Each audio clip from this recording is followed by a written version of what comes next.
progress.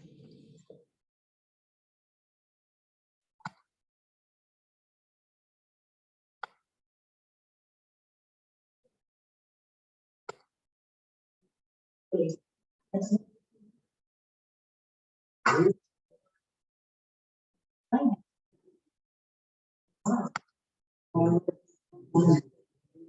Well,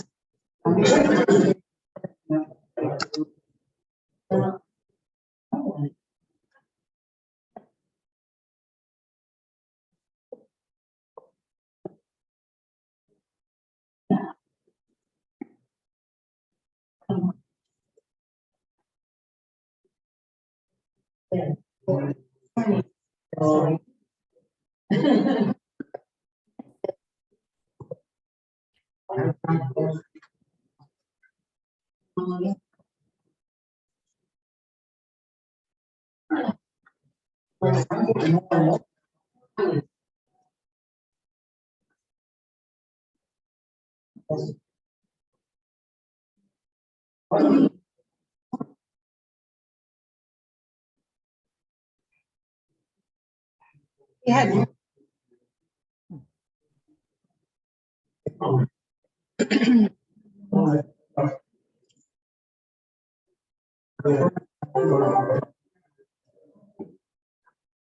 Not sure what's happening. It's very off on off.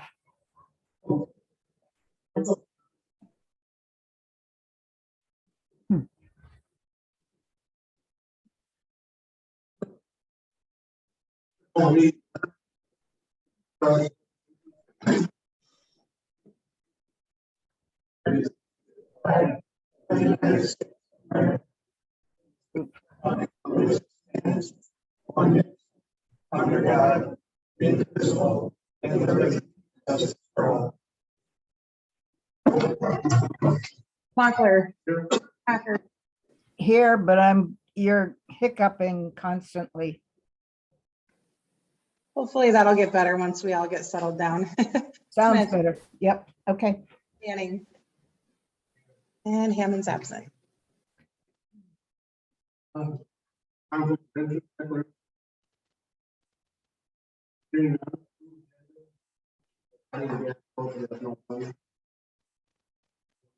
about that. That's. Oh, okay. I'll move.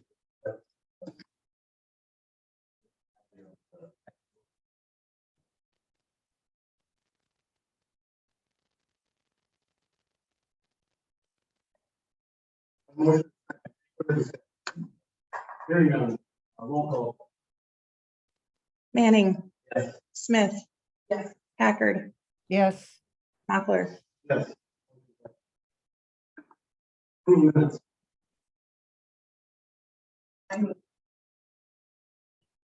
I'll second. A motion for the discussion. Hearing none, roll call. Manning. Yes. Smith. Yes. Packard. The only one that's coming through clear is Carrie, but yes. And Mochler.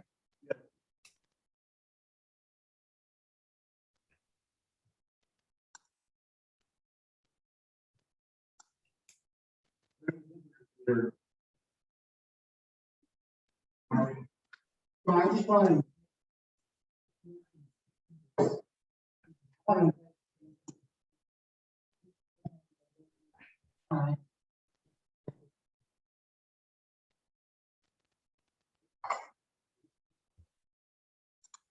Under staffers.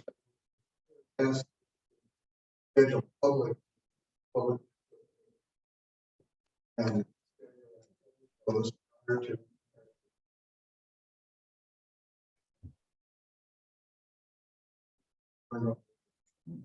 Ask.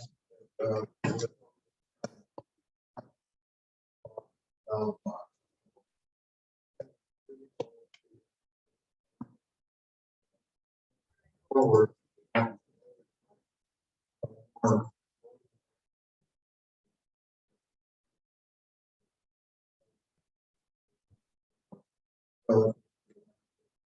Back.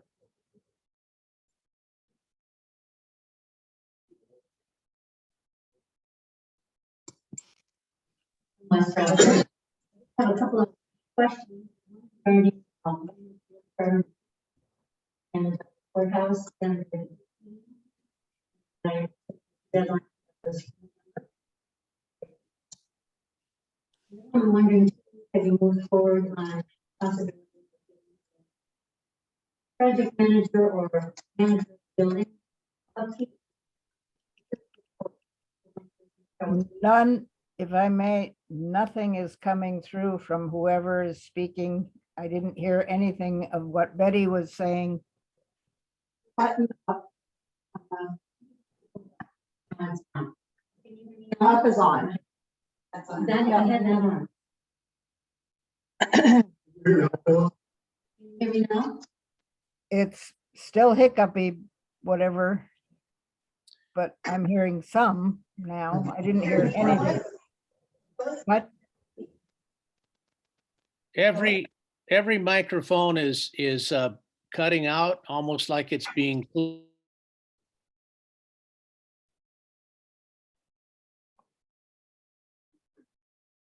Correct. Flipped there.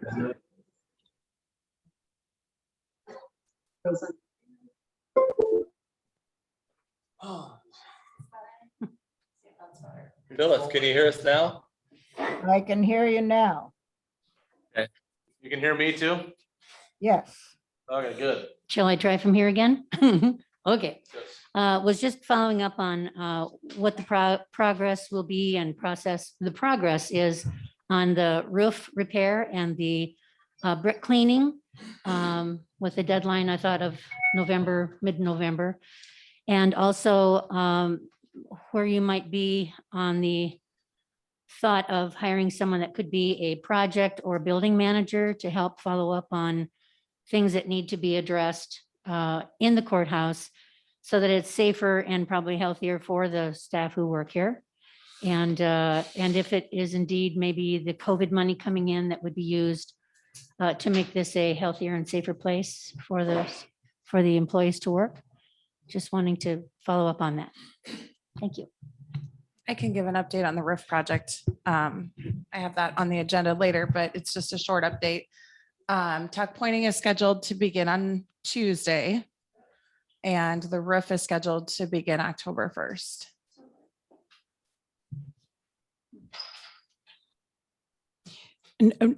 Anybody know where we are on the COVID money for the HVAC system? We're still waiting on the design.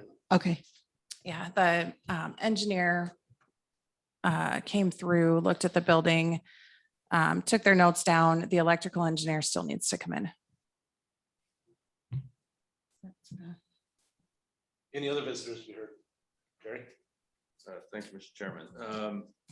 I would like to second the request that the commission consider holding a true public meeting to solicit input from the community about before we move forward. I was reviewing this morning the report from TLM Consultants 2018, in which they said that they anticipated an average jail population of 25. The jail population at that time was averaging 17. And over the previous 6 years, the average population, population was 75% of capacity. So I was frankly fairly surprised when I heard the proposal to create a much larger jail. The Minnehaha County Jail, as you probably all know, is a very large jail, and it occupies less than 1 square block. Square block is 4 acres. So the idea of a large land purchase just doesn't ring true to me. TLM also suggested that Clay County should divert to probation, which I know we do a lot of. And they also noted that a majority of our population in the jail is people of color, I think we need to understand why. And they concluded that the jail population was, quote, sometimes determined by the outcome of a bond schedule, which would indicate that we're putting poor people in jail a whole lot more than we are people who can't come up with the bond on the spur of the moment.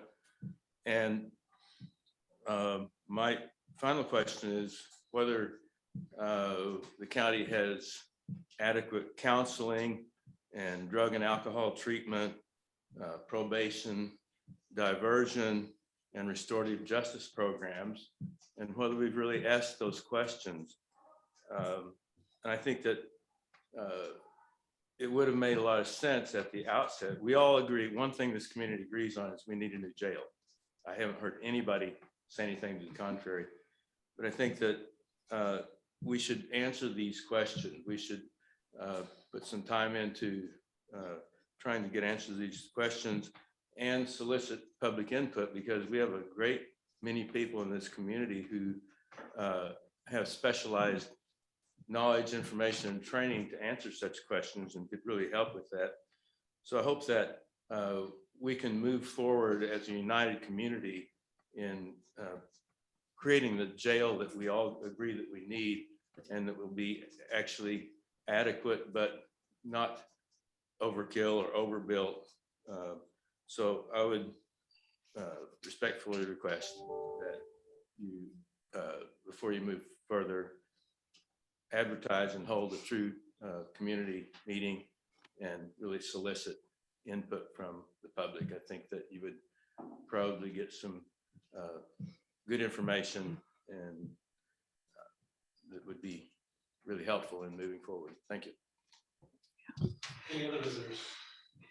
So just to respond to that, I think Thursday night, there's a meeting of the facilities committee. And on the agenda is looking at land. And so I think the question of what the land is looks like it's still in play. And it might actually be wise for the facilities committee jointly with the commission, to do that kind of public meeting, once a piece of land has been proposed. I think it would go a long way toward, responding to a lot of the questions that you have, and in particular, the size of the jail.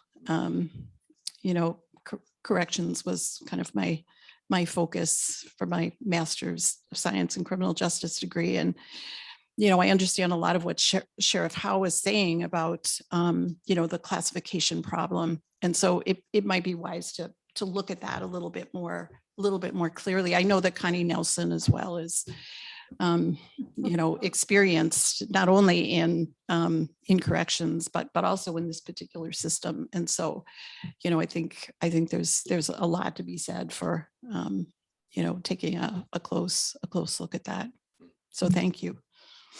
Good ideas.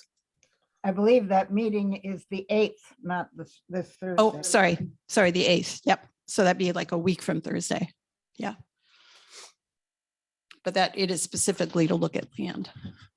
But all our meetings, facility meetings have all been that you could come in on Zoom and watch it. We've had people that came into the facility meetings before.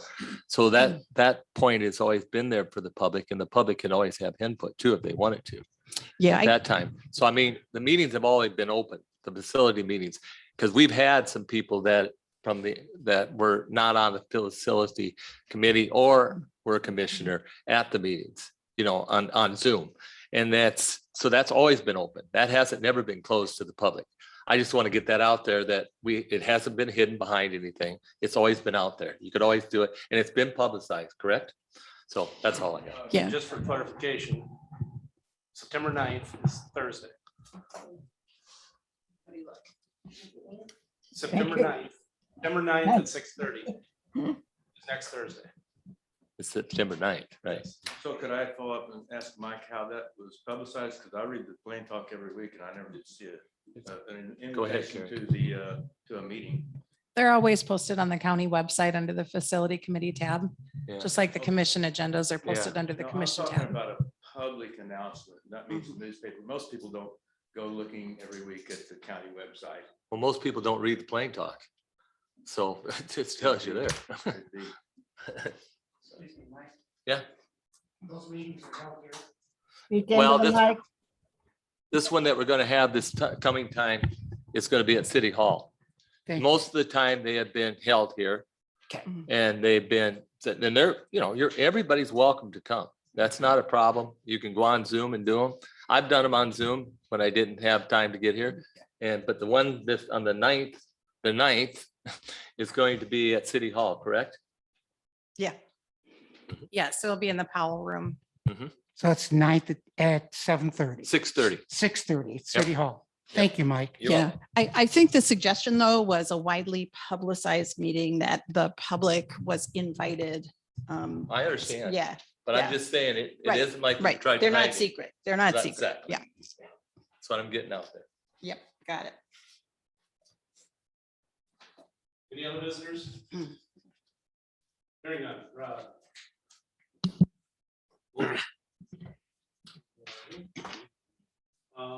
You have a small structure. Well, that's gonna take a while. I see we've got Larry Dean on. Okay. You want to discuss Myron Grove first? Yep, that's fine.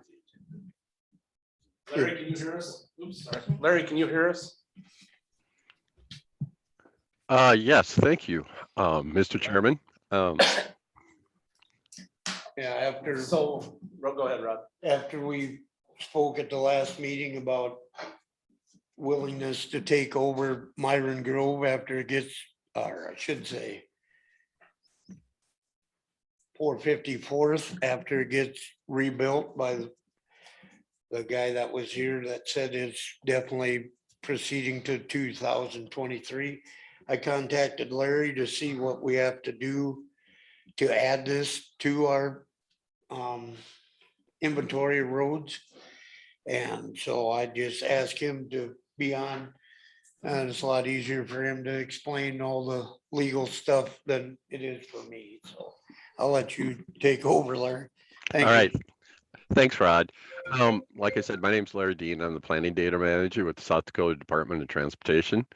And as Rod said, that we discussed this here a couple weeks ago about the Clay County considering to take jurisdictional transfer of a county road. It's like 454th Road leading down the Missouri River. And in order to add that to your primary county highway system, since that's an organized township, there are county roads in that organized township, but they're all on the primary county highway system. My first recommendation is, because I've worked with other counties where county commissions have worked with the township to have a jurisdictional agreement. My first recommendation is to have a jurisdictional agreement with Clay County Commission with the township board to take over jurisdiction of this road. And I have an example of that the state's attorney from Marshall County did, because they recently did a jurisdictional transfer with a township up in Marshall County. And once, if that's what your commission's intent is to do a jurisdictional transfer on that, once you guys have a signed agreement with the township, then there is a process according to state law on how to add modifications to the primary county highway system is. And the first step is a resolution would need to be adopted and approved by the Clay County Commission. And I could draft that resolution for you. And there are, based upon our policy, there needs to be a rationale why that's being added to the primary county highway system. And the rationale would be that you guys are taking jurisdiction of that road from the township on there. Then once the Clay County Commission has adopted that resolution, then the resolution will be sent to the South Dakota Department of Transportation according to state law. The Secretary of Department of Transportation, Secretary Junt, would have to approve a executive order to add that road to the primary county highway system. So it's a pretty simple process, but the first step is to have a jurisdictional agreement with the township. Does anybody have any questions? I realize this is a couple years, well, year and a half. shows up in a hurry, but Yeah. myself wanted to find out exactly what we needed to do, so. Okay, so do we know yet whether the township is willing to do this? You were gonna, I think, So talk to they're them. going to have, One of Carrie, did any of them contact you? Calvin's on there, I see. Calvin's on the meeting, but yes, he did call me. Okay, so they're gonna have a Okay. special meeting. And Kelvin, do you know exactly when that date's gonna be? Oh, you're muted.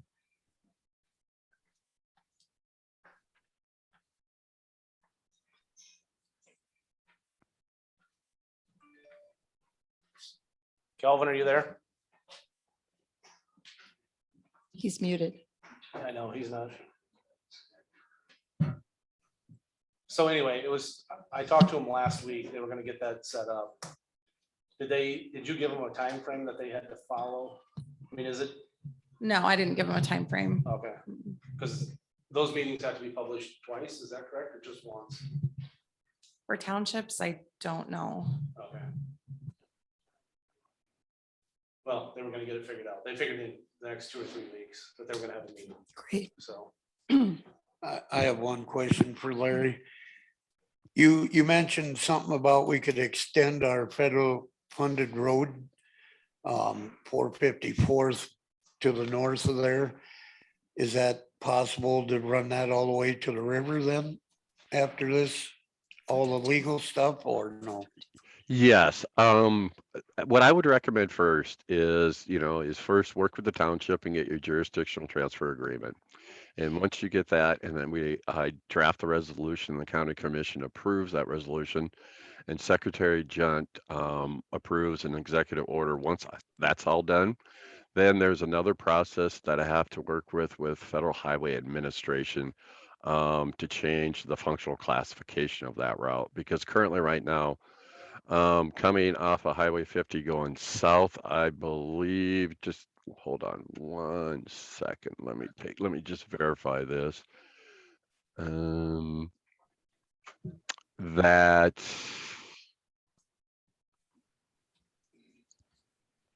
apologize for that. But currently right now, 454th Avenue, coming south from Highway 50 to Timber Road is currently classified as a rural minor collector, which would make it non-federal aid. And me and Rod kind of talked about this right now. Timber Road already is that's running east and west is a rural major collector. And what I propose to Rod is after the process is all done is we would extend the functional classification from Highway 50 all the way down to the river and change that classification to a rural major collector because as Rod discussed to me, there's going to be some type of development down there. Is it a campground or something, Rod? I can't remember. Yeah, possibility of a campground, but. Yeah, that could be it. That could be. Preliminary. Okay. Yeah, because if that's a traffic generator, that's what I would propose, and I could work with you folks on that. And there's a similar process to that. Is I would draft a resolution for your county commission's consideration. And as soon as you approve that, then I would need the final approval from the Federal Highway Administration.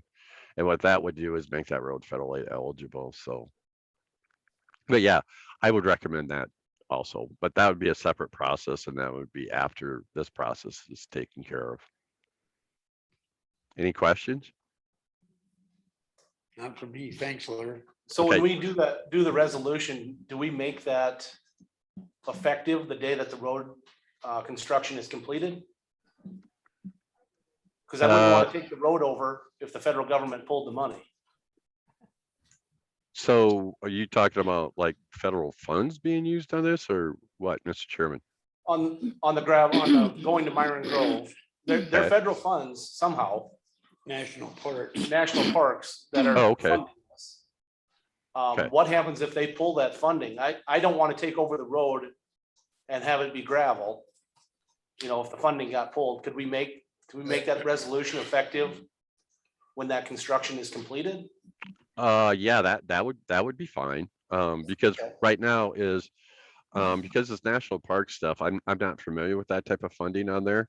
What I'm familiar with is the funding that we have with the South Dakota DOT and the funding, the STP funds that the county gets from the state of South Dakota. And those STP funds were all state funds. So I know Rod said that they were possibly some federal park type grant. And so the functional classification, if we change that to make it federal aid eligible, wouldn't really matter because I'm not sure on how their funding mechanism works there, Mr. Chairman. Yep. I just wanted to make sure we could take it over once it's completed, have the paperwork in place and signed with that contingency that as soon as it's completed, we take over. So that in the next year and a half, they're doing the maintaining of that gravel road. Okay, what I would recommend, and then if you want to do the jurisdictional transfer is, I wouldn't have the jurisdictional transfer, and like I said, I would talk to your state's attorney about this. Because that's why your state's attorney is there, is to give you some recommendation for legal advice. I'm not a lawyer, I'm a planner.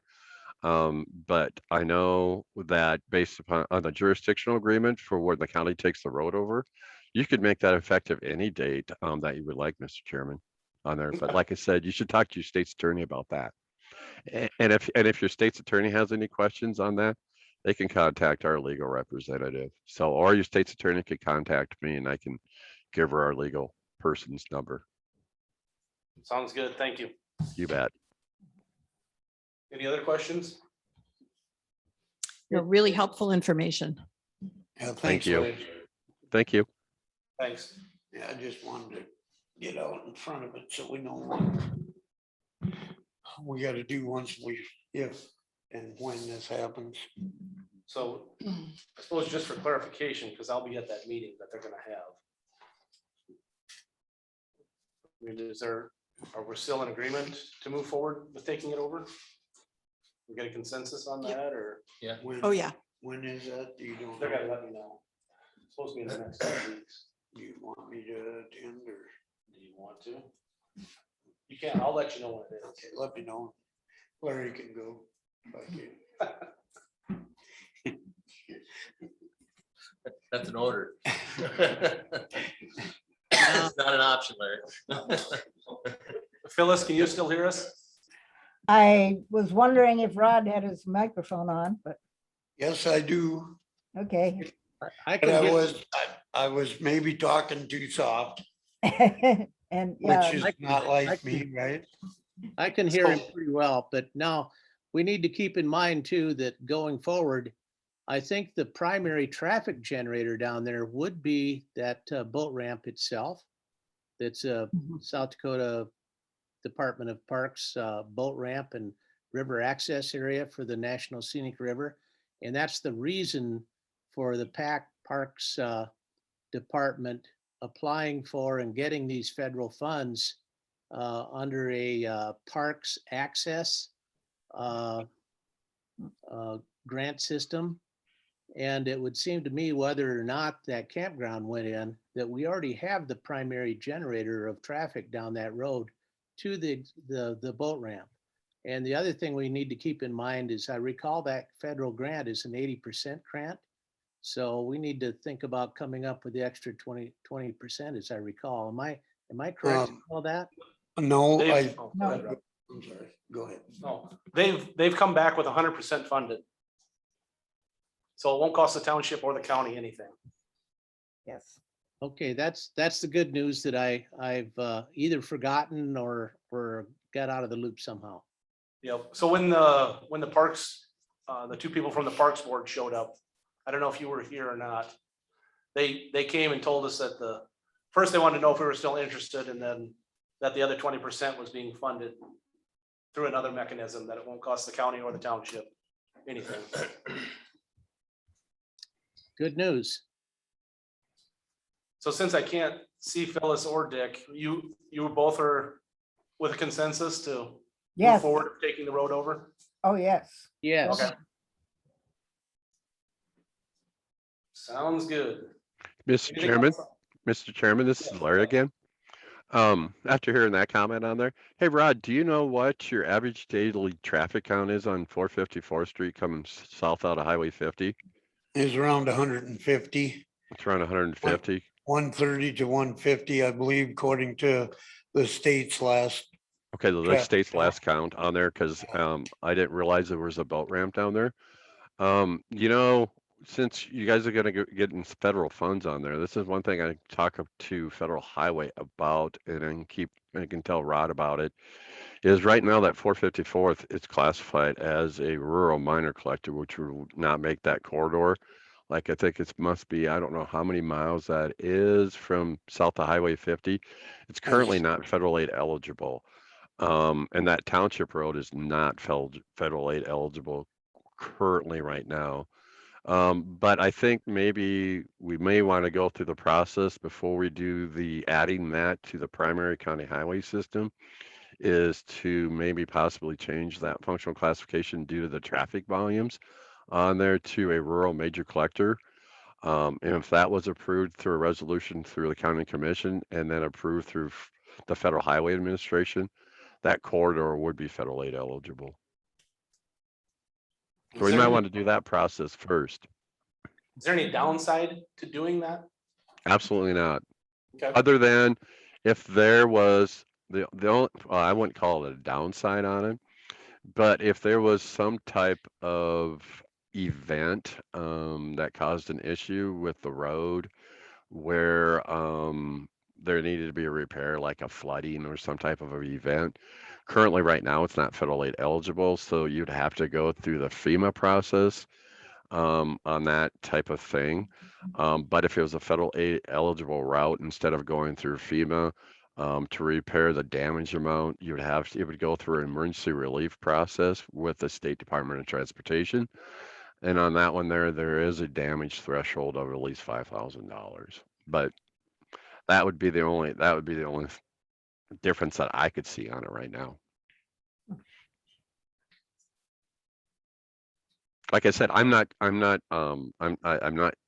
familiar with those type of funds.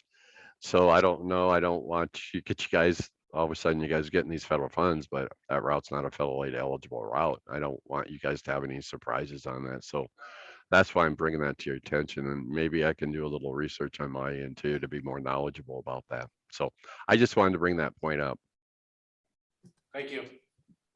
Thanks for bringing that to our attention, Larry. Okay, no problem. Big difference. Anything else on Myron Grove from anybody?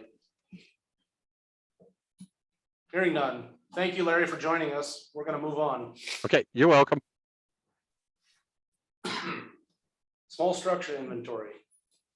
Last Wednesday, Mike, Betty, and myself went to Olivet, Hutchinson County, to small structure. And how did you guys know about that meeting and not me? No, she shouldn't, I don't know. I should have heard it, because I just found out this morning that pretty much every highway superintendent from here was there, except for me and Kent Austin. I thought they let you guys know. I'm sorry. Yeah, no, and because that should have came from Tammy Williams from the state. That's how everybody else Mhm. and She was there. I know, I was just talking about it. Late. But she was Yeah. there. Just talking about it this morning, and then I see it was on here and I'm like, oh boy, I wonder what I'm gonna learn. So Anyway, it's fine, because so they've given us money to do this small structure inventory, which was just a little over 31,000. Greg with LTAP, he mentioned hiring a consultant to do it. Maybe you've talked to him about this. Who do you have? Do you know of anybody? yeah, I contacted Allstate, Oh, okay. Brad from Allstate, Okay, and he said they are doing it. set up to do it, yep.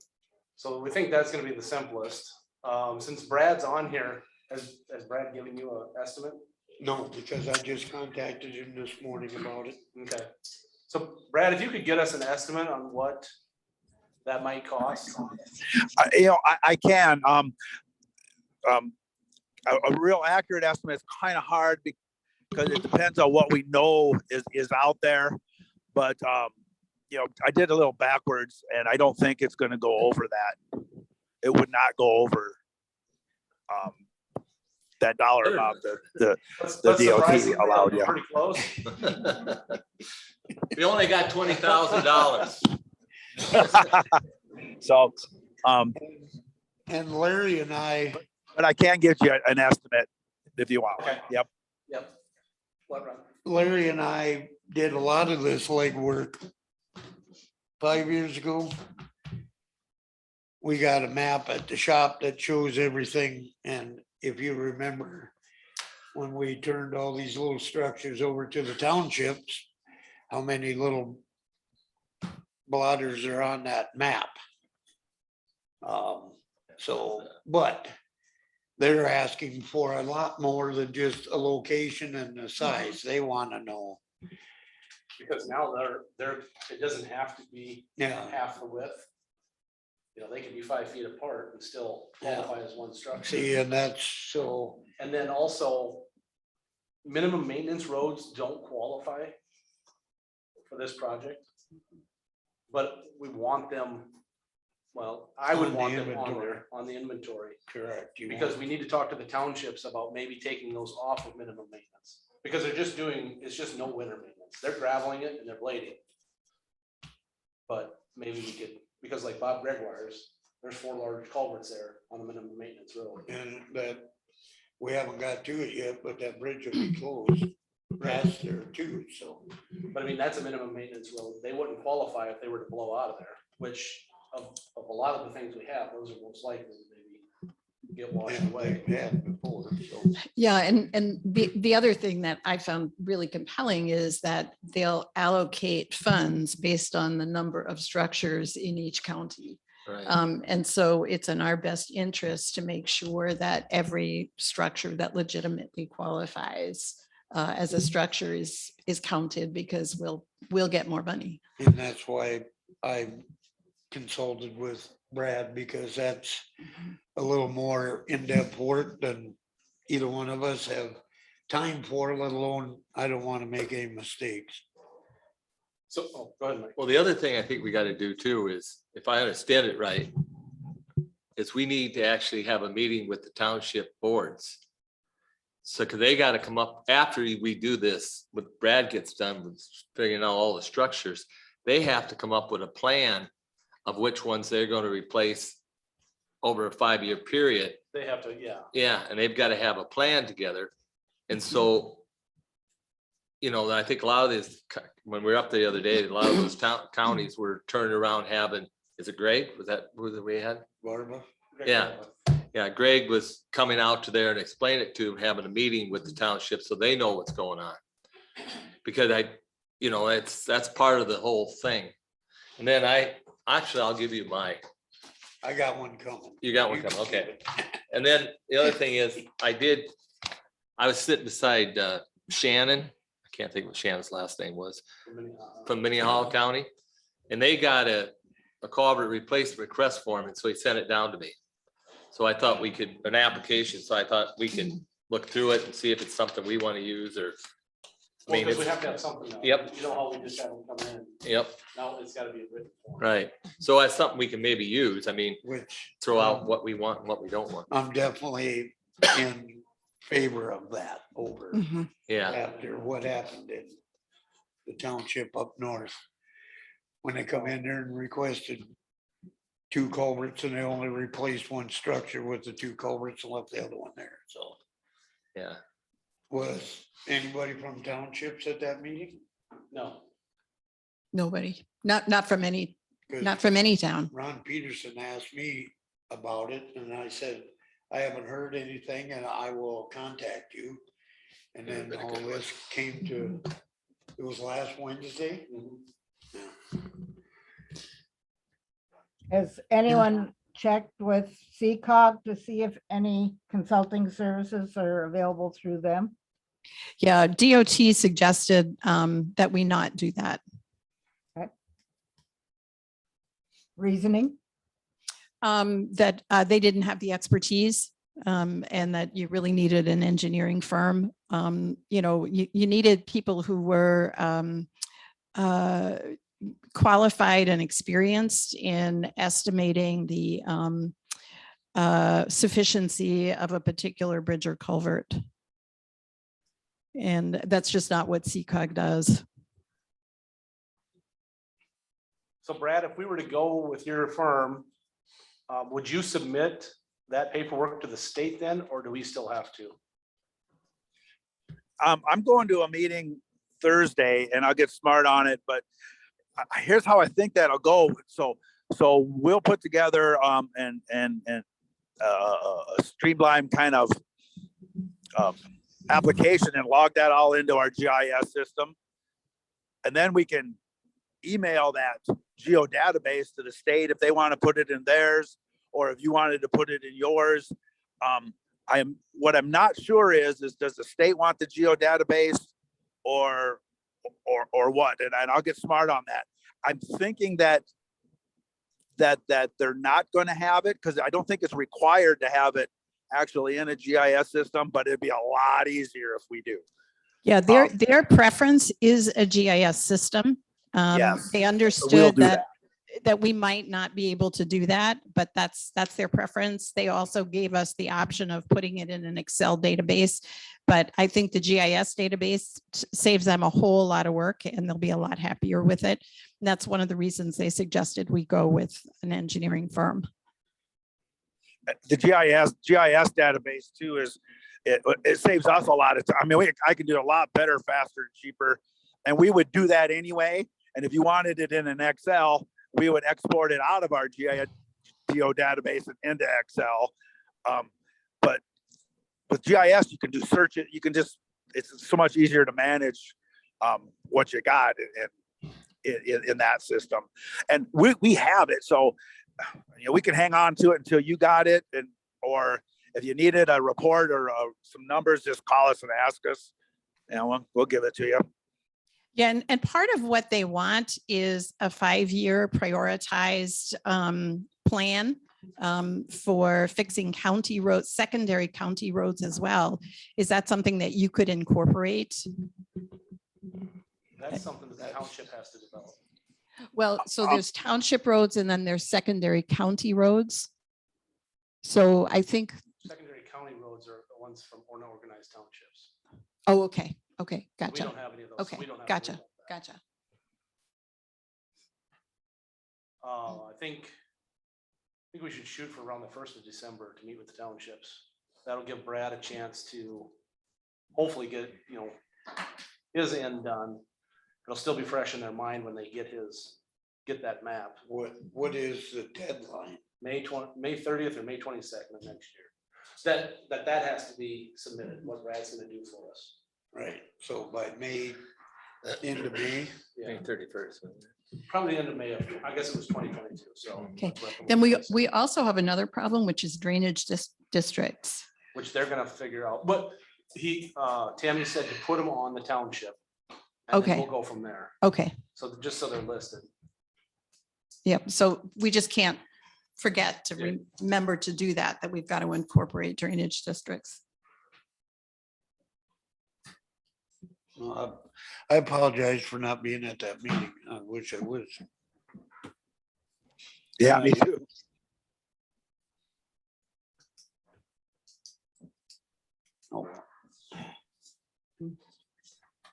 Anything else on small structures?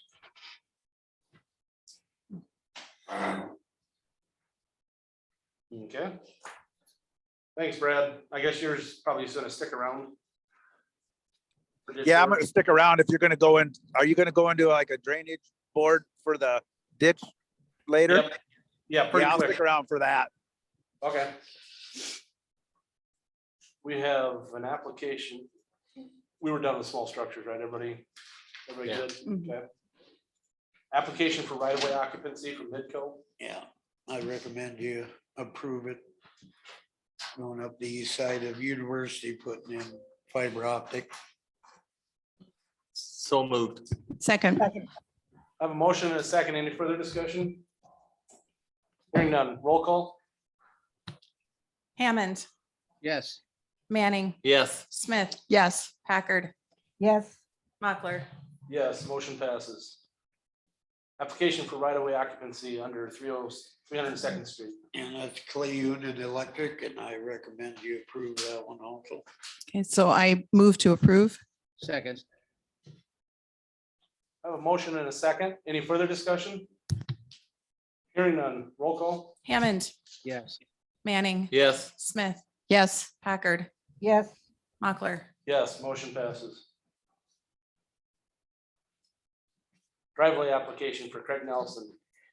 Yeah, this is an extension to existing driveway, so I recommend you approve it. I see no problems. Yeah, my only question was, I couldn't quite read whether it was 16 or 18 foot. 18. 18, okay. The cement culvert, whether it conforms to county Yeah, requirements? It does? that's what's in there. Okay, So okay. he just has some good culverts. I checked them out, so I let him put them. Since I was already an existing one. Yep. Move to approve. Second. I have a motion and a second. Any further discussion? Hearing none. All those in favor or roll call? Sorry. Hammond, Yes. Manning, Yes. Smith, Yes. Packard, yes, Mochler. Yes, motion passes.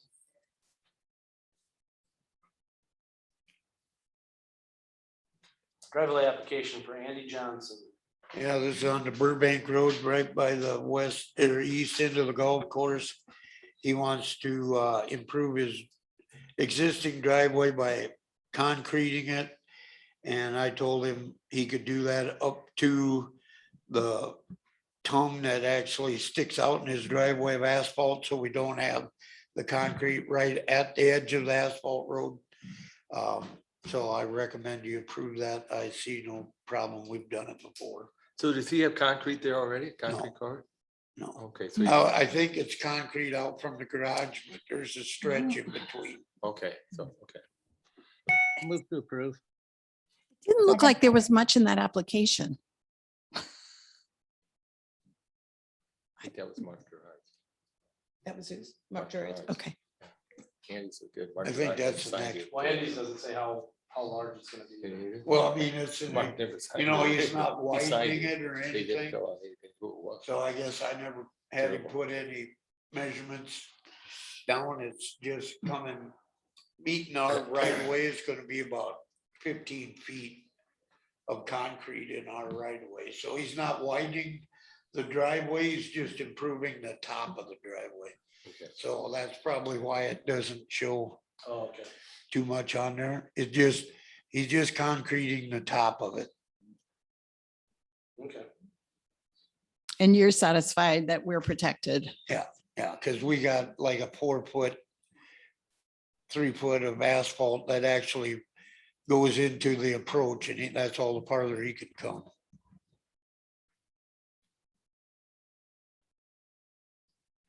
Yeah, there's just very little in writing here. I apologize for that. I should have maybe took a picture. This is bad too. I didn't notice it as much. I mean, he hasn't even really said what he's doing here. I can redo it and have it next week too, if you want. Yeah, the only thing it says is that it's a residence. It has no description of the work or.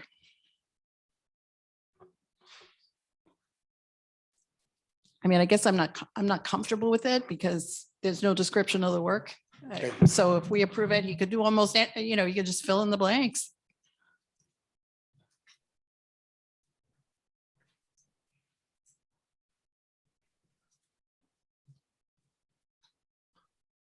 You want to table it to next week then?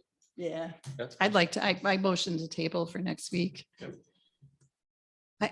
I know it violates the South Dakota I trust you norm, but I feel like because there's nothing in there. Oh, that's quite all right. I guess I skipped over I that will, one. I will get that resubmitted. You won't like the next one either then. Well, so I've only got a motion. Is there a second? Well, I'll second it then. Okay, so I've got a motion and a second to table. Any further discussion on that? Hearing none, roll call. Hammond, Yes. Manning, Yes. Smith, Yes, Packard, Yes, Mochler. Yes, motion's tabled till next Tuesday. So Mark Gerard, You want to wait on that one too then? I just. they don't have anything. Okay, that's- yeah, I mean, it's completely blank. That's my fault because I didn't fill it out for him. He was in the shop and so we can table that till next weekend, next Tuesday also. Then. Since the last one in my packet is the gas quotes. Burning service at 270 is the low bid. I move to approve. Second. A motion and a second. Any further discussion? what was that? Sorry, Phyllis, what? Didn't hear what we're motioning on. The gas fuel quotes. Oh, okay, Burning service is the low bid at 270. got it. Hearing no further discussion, roll call. Hammond, Yes. Manning, Yes. Smith, Yes, Packard, Yes, Mochler. Yes, motion passes. Speeding complaints on 316. Oh, man. Did you get the traffic counts? The sheet? Mhm. So after the meeting last meeting, I had Andrew Peterson from LTAP put up a traffic count out there and it was for 7 days. There was 1,968 total vehicles and 85% of them were driving 34. 50% was 29. The average speed ended up being 28.6. This is a 35-mile-an-hour posted speed limit. There was one vehicle at 53 miles an hour. So, and Andy wasn't on today. And Andy's been receiving the complaints, asking me, do we need to put up more signs? And it's 1,000 feet. He lives right next to the entrance. So there's only 1,000 feet of this that's posted at 35 miles an hour. And after getting these, I see no reason to put up any more signs. Which three were? It's 316. Right off University, that concrete section that goes into A&Rs and then turns back to gravel to the west or to the east of A&Rs addition or whatever it's called. I don't know the exact name. Rolling Hills. Yeah. But yeah, so might want to refer this to the sheriff's department to get Yeah. that 153-mile-an-hour person yeah, and well, and give him a he's- little advice. he said he set out there and they have not, of course, when they're sitting there. But he said he can't sit out there all the time. I also give him a copy of this too. And he just told me that, his recommendation as mine would be just to leave it the way it is right now. And this is actually a township road anyway. The only reason I got involved is because Andy's getting the complaints and asked me about it. And so that's LTAP does that kind of stuff for us all the time for nothing. So, I would think that most of the traffic is coming out of Rolling Hills. yeah, and know, it says so- on here the time of day. Let me find it here. That max speeder was doing 53 and it was 15 seconds before 8 o'clock.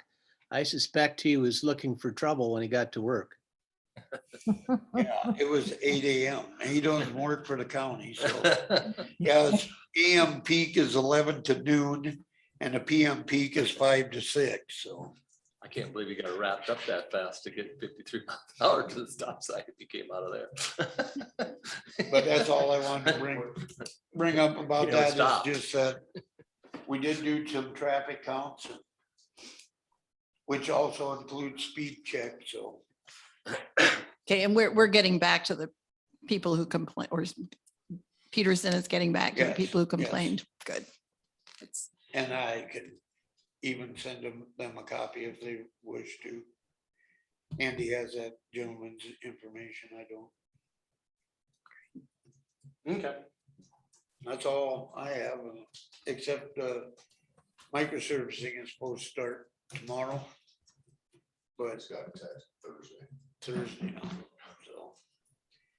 Of course, that's why we're getting all the rain. I wish they'd come in July. Yeah, wouldn't that have been nice? More reasons than one. Yeah. So that's all I have. Do I have anything else for Rod? Before we go into ditch board? Take a motion to go into ditch board. So move. Second, Motion and a second.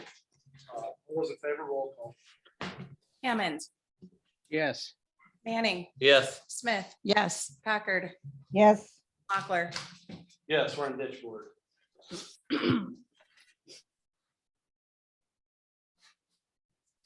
So we've got an application for payment on the Yankee Slate ditch cleanout. Is this the riprap one, Brad? Yeah, it's like 22,000 or something along that line. Is so what that is that's for the riprap, but I've withheld 10%. I've withheld 10% of all the payments until he's done.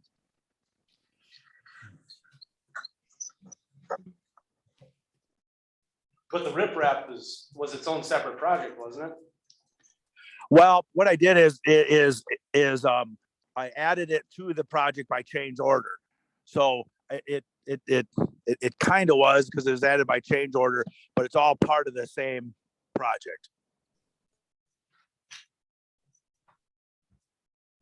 Well, should we pay him for the full 25,000 since that part is done? Well, like I said, what I've done is I held that retainer of 10% to the end. And that would be our guarantee, if you will, if we're going to go back and take out the rest of those trees on that small portion that we left. That's kind of our incentive is, if it were to cost more than we were going to pay him, it might be awfully hard for us to get him in there to do that. Okay, have you been in contact with him to tell him that he can go at any time on the rest of that? I hadn't, I wanted to visit in the board. So does the landowner know about it? I mean, I don't know if we have to let her know, but just for my knowledge is just so that I'm mentally prepared if say there would be the issues like we had last time, just so that I'm prepared for that. After Rod and I put up the last ribbons and painted the last tree, I tried to call each of the landowners' phone numbers, which were inactive. So I called the renter of the cropland that's beside this stretch of trees. And he told me that it's just been hard to get a hold of. They were in assisted living, and they were on lockdown last he knew because there were COVID cases, but he would get a hold of the guy that is managing her affairs and have him or her get back to us. So they know that we have marked all the trees, at least her, by now her renter should know that, or does know that, and her manager guy who goes out and takes care of the livestock should know it by now. And yes, I agree that we would be able to go ahead when at our schedule. The renter did say that he would have those crops off in about 2.5 weeks. That would sure make the work go a lot easier for 3D digging also. So I would think that going ahead very soon after that would be good. And I don't think that she has been notified. We have done what we said we would do. And barring any other communication back and forth, I think that's the case. Okay, yeah, that's good enough for me. I just wanted to, like I said, just so that we were prepared. And yeah, Dana's already called me and here about 5 minutes ago and left me a voice message. So I'm sure he's real interested in the payment and what to do next. So I'll take it from here and we'll get him in there and we'll get this thing done. So to be clear, this payment that we would approve today is mainly for other stuff that are still retainage to keep his feet to the fire on this last little stretch. Yeah, like I said, I've held 10% of everything. So when he gets that, what I did is I held 10% and then I withheld some of the, we paid kind of lump sum per mile. And one of the reasons I hold the 10% is that lump sum per mile wasn't very much. So, I mean, he's not indicated that he doesn't want to do it. He just, wants to know what's going on and what to do. So I'll take it from here. We'll get it done here real soon. Yeah, if there's any issues at all, give me a call, Brad, and I'll do what I can to help smooth things out so it works more easily. That being said, I move we approve the payment. I'll second it. I have a motion and a second. Any further discussion? Hearing none, roll call. Hammond, Yes. Manning. Yes. Smith, Yes, Packard, Yes, Mochler. Yes, motion passes. Anything else, Brad? No, I don't have anything. So I'm going to sign off unless you need anything else from me. I don't think so. Nope, thank you. Okay. All right. We'll talk to you guys later. Move to come out of discord. second, A motion and a second, roll call. Hammond. Yes. Manning, Yes. Smith, yes. Packard, yes. Mochler. Yes, we're in regular session. Lane, you're on, right? Yeah, there you go. Yep. I believe Carrie gave it to everybody, but we got the LEMPG contract for 2022, which starts October 1st. So just need your all signature on it and I can get it sent into the state. I move to approve and have the chair sign. Second. Second, I have a motion and a second. Any further discussion? Hearing none, roll call. Hammond, Yes. Manning. Yes. Smith, yes. Packard, Yes, Mochler. Yes, motion passes. Anything else, Lane? That's all I needed today, unless you guys got something for me. So, Not right now. Thank you. that's always a good thing. See, we have the fair board here. Who do you want? Who's the designated spokesperson? I guess that's me.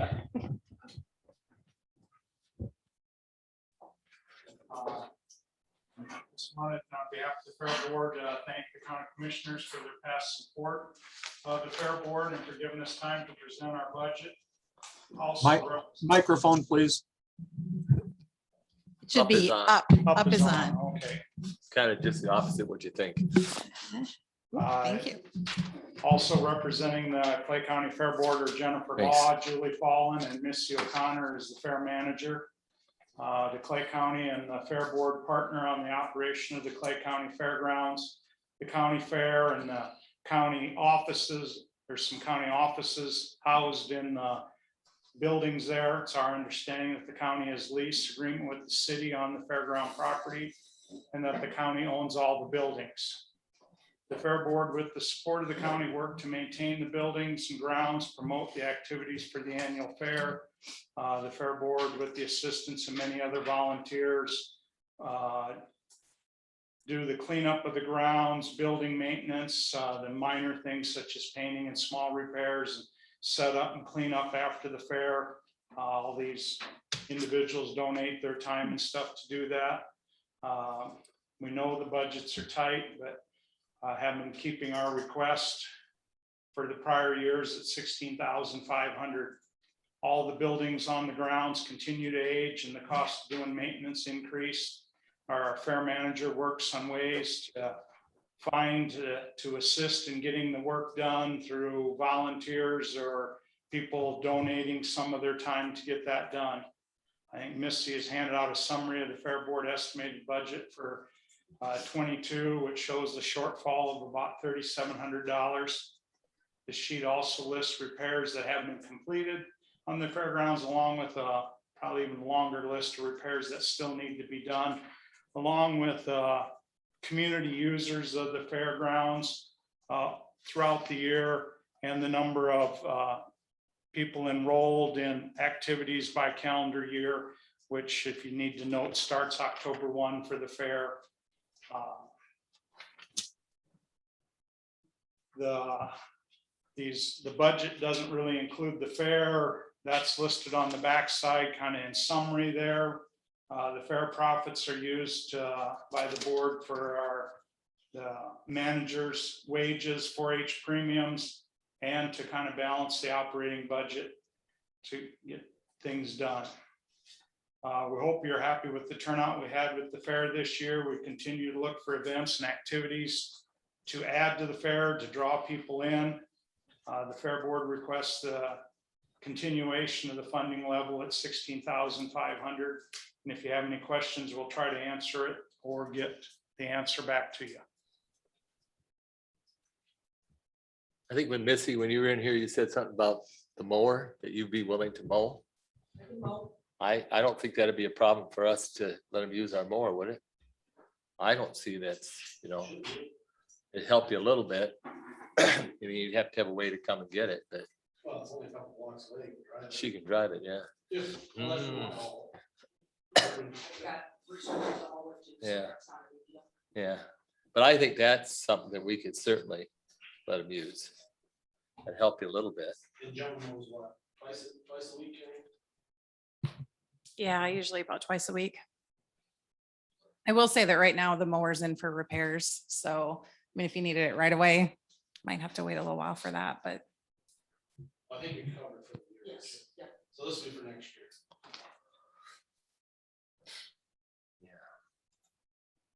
The only thing is we'll have to replace them more often. Closer to the mic, Oh, Travis. Sorry, Phyllis, I had it off. Oh. I just think we'll have to replace the mower a little quicker than normal, which is fine.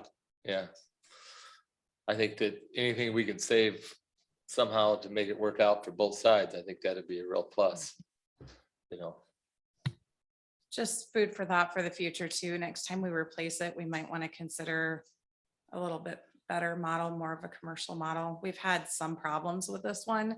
Yeah. I don't know whether it's just kind of a lemon or whether it's the model we got, but just to think about in the future. So are we fixing it quite often? We've had it in at least twice this summer. what for, you know?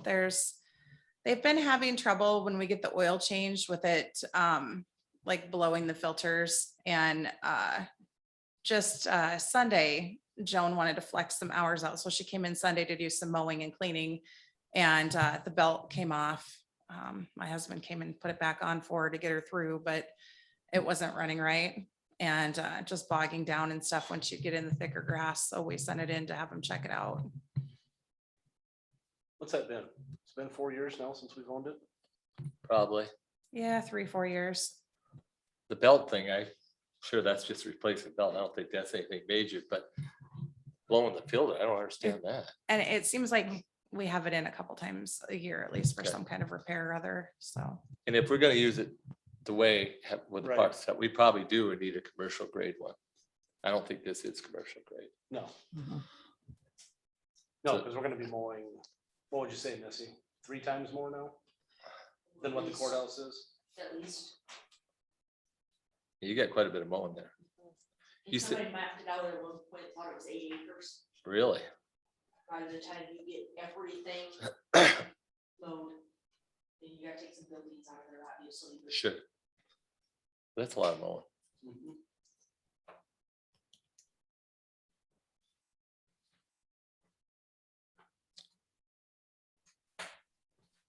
You guys did have a good fair this year, though. We had a great fair, I great mean, turnout.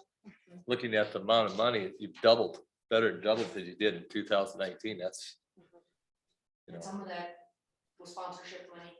We had about- Please use the mic.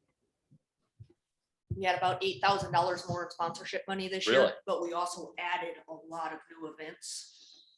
So, but yeah, we had a lot of people at the fair. It was a Yeah. great fair. yeah. Just for its worth, probably 3 years ago, Clay Union Electric chose to move their community member appreciation to be part of the Clay County Fair. We think we've seen tremendous response from that. My board enjoys it. We've heard great feedback from the county fair board. So I think as far as that goes, you guys can count on us to continue to be part of that, to help you out, and hopefully we're part of that additional revenue that you saw this year, so. Good deal. Good budget. Thank you for the detail, and you can really see how it works. Appreciate that.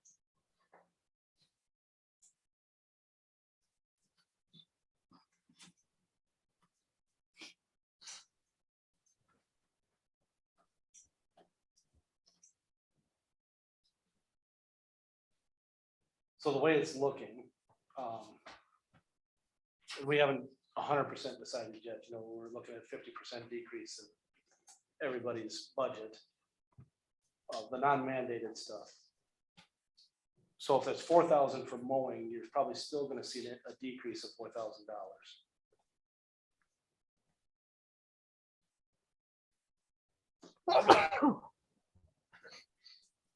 So I'm just,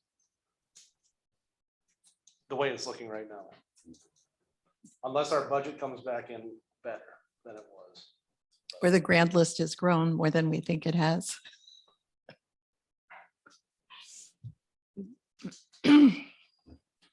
Just to remind you, you do have county employees housed in them buildings out there that. Yep. Some of these utilities and insurance and stuff go for.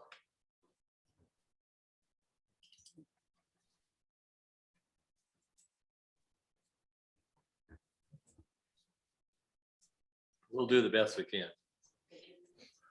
Definitely try. Unfortunately, that's the way things have gone this year. Not good for anybody.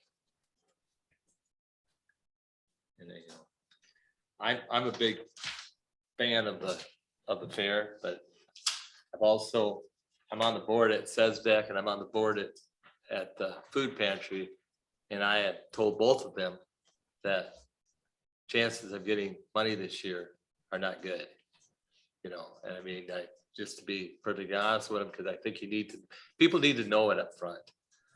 I mean, it doesn't help the pain, but it's at least what it is. And we're gonna try our best to give some, to everybody, but some people are probably not going to get anything. I'm be honest with you. Or a lot less than they expected. Part of it is because the cost that we're running into this year, more so than in the past. But I also like the idea that the number of people that you are serving and helping. I think that's important for the county as a whole. And I look at, like I said, the food pantry and the SESDEC out there, both great operations. And I've talked to them and I've told them that, this year might not be the year. And that hopefully that will change in the future. And some of it, we're setting a little better because of the COVID money at those operations. So that's helped a lot there, so they can maybe weather the storm for a year. Unfortunately, you guys don't fall into that, but so hopefully we can get some. Yeah. And with the data that Mike just gave us, I mean, I think before we cut the allocation in half, we should probably pull out, the estimated cost of housing our county employees there. I mean, because it seems to me that that's sort of a basic cost. Doesn't that fall under the Warren's budget also, Carrie?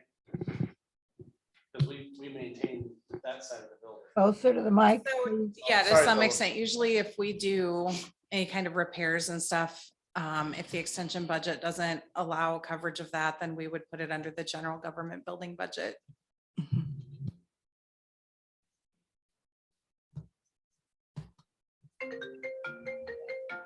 Paying the utilities for that. You pay 100% utilities? And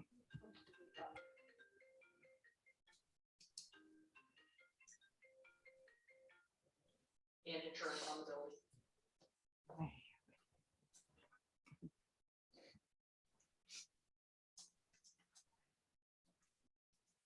Sure, have a copy of printer. Microphones, please.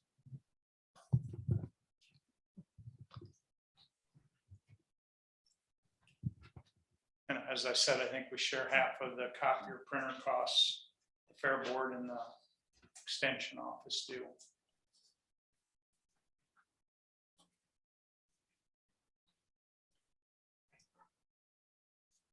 Well, we will do our best.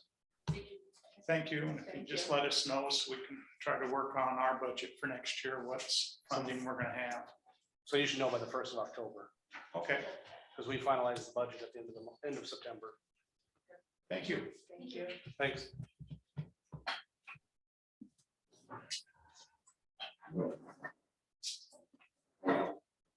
Ina, are you coming over or are you gonna do it from Zoom?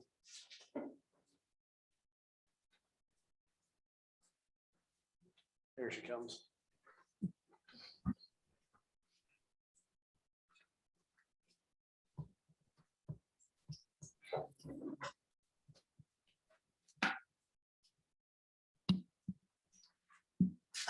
When we did the budget hearing earlier, I had talked about getting a real estate tracker for our office.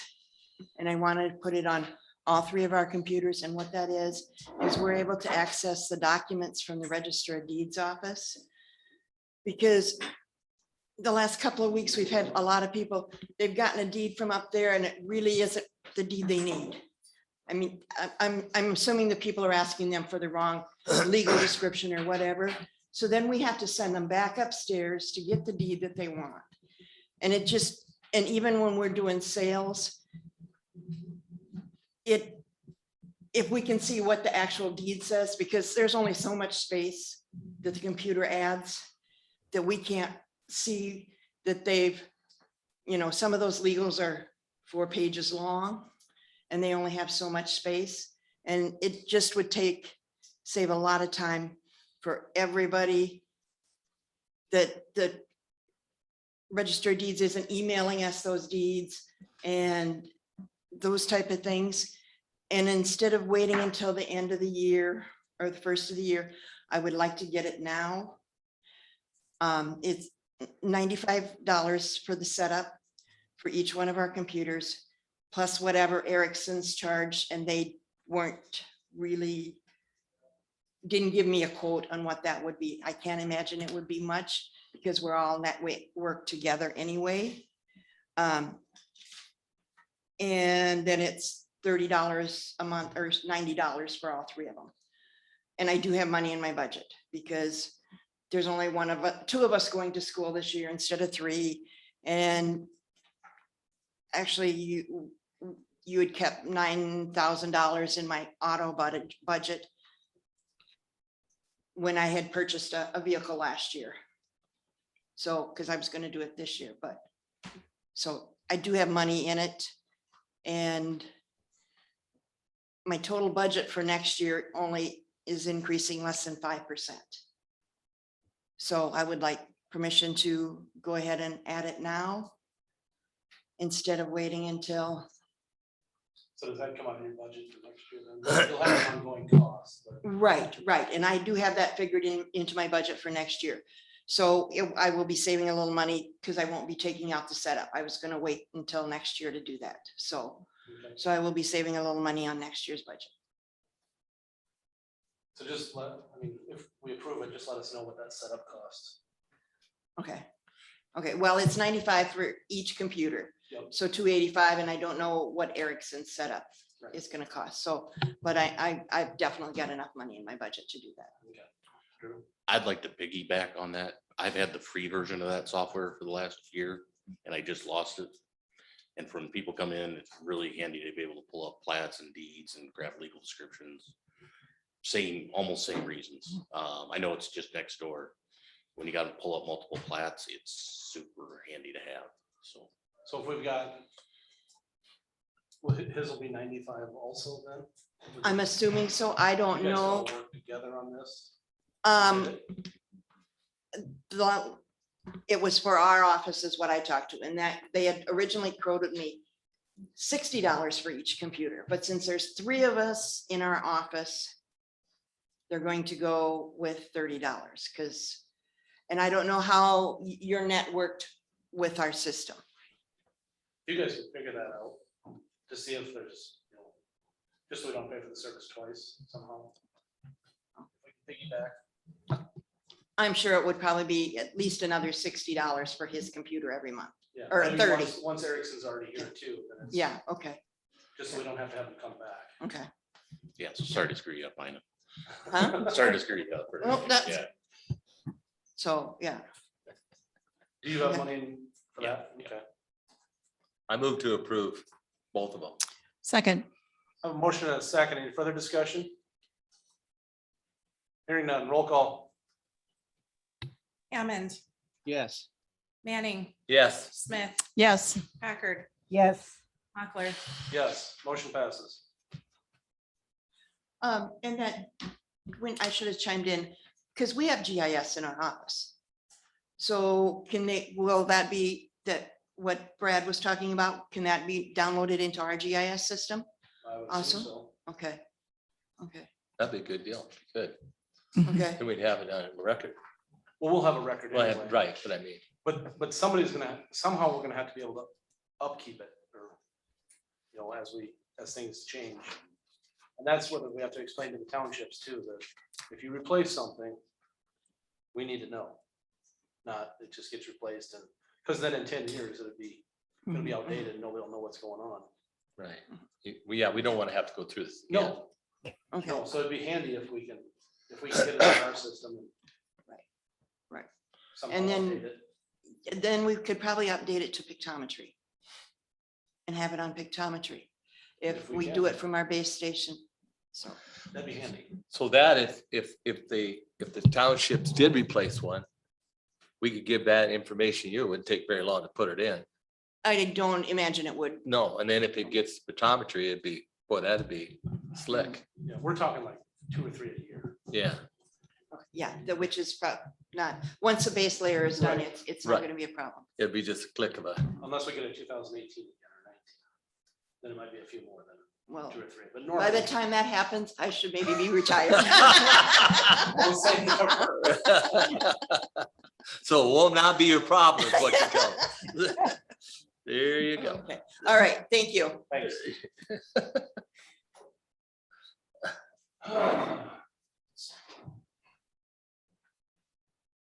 Let's see here, Drew, we've got the first reading of 2021-04. Rezone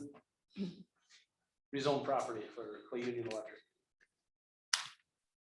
You guys got the packet, the memo, everything, Mhm. real straightforward one, so. Pretty easy. So all we need is a motion to set the second reading, time and date. yeah, so move. Well, When do you want it what's set? the date we have, Carrie? Or Drew, who has that? They have to second just be 5 days apart. So Drew, whenever Yeah, you want to do it, I can schedule it. next meeting. Okay. Next week, yeah. Seven, yeah. reading? 7th, So the correct. 7th of September, and we'll Yeah. do it at 9:10. We'll make it first, or 9:05, whatever. Second. I have a motion and a second. Any further discussion? Hearing none, roll call. Hammond, Yes.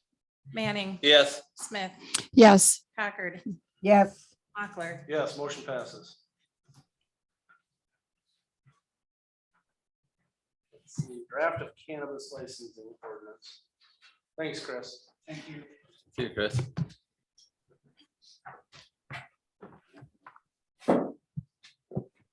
So for our medical marijuana license, the county jurisdiction one, you guys got the draft. There's 3 things that might get tweaked yet before publishing on Thursday, I think. One is the county residency, whether or not they have to be a county resident. Second part is gonna, language might get tweaked for the background check, but it's still gonna be in there. And then last one, unauthorized conduct relating to cannabis. I'm not sure on that one yet, but hopefully by today or tomorrow, we can get a resolution on that, find out if that language is gonna stay in there. One thing that I'm doing here that isn't the best way to do it is I'm including the zoning in with the license. They should be separate, but with the time crunch, we're gonna include it and then get the zoning followed up later. Because this is gonna end up getting redone. Just legislature just taking it up next month. They're gonna be voting on it in November and February, last I heard. And then whatever court cases come out of this too, I'm sure we're gonna end up rewriting this. So the wet clay concept is really, there's gonna be a lot of hands shaping that clay out in the future.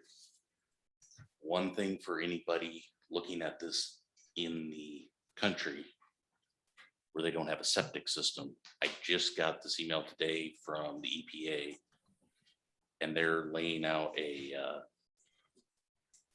fact sheet. And I don't pretend to understand all the rules here, but if anybody does apply for a manufacturing license, there's going to be these EPA requirements for the septic system. And we've got a point of contact now to help manage that. If I can tie this back in with the license, I tried to write this so that our license helps an applicant navigate the state license later on. Kind of complimentary first draft, then they're in a good position for that. If that all meets with your approval, we can go ahead and start with noticing it and going through the adoption process. Yeah, I think the only thing I would add is, you know, it's just this question of why we are preventing local farmers from participating in this by becoming growers.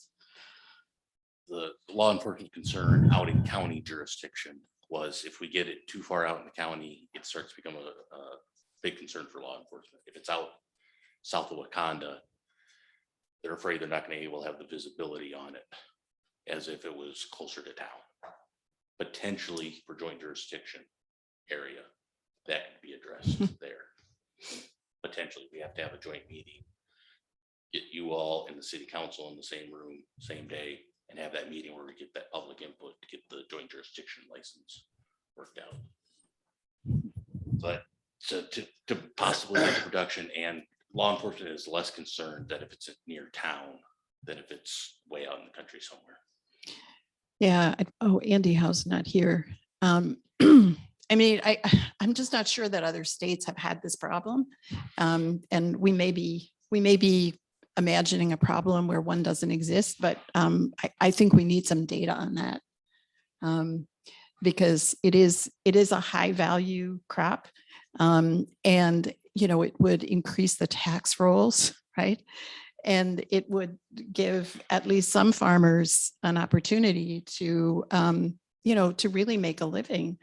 And so I appreciate that you've put in there that by resolution, these things can be changed.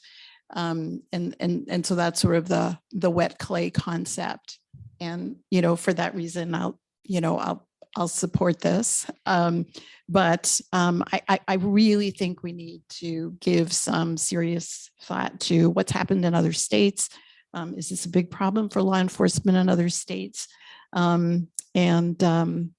You know, and then also think about on what basis will we expand the number of licenses, right? So I suspect, I mean, we're allowing one manufacturing license.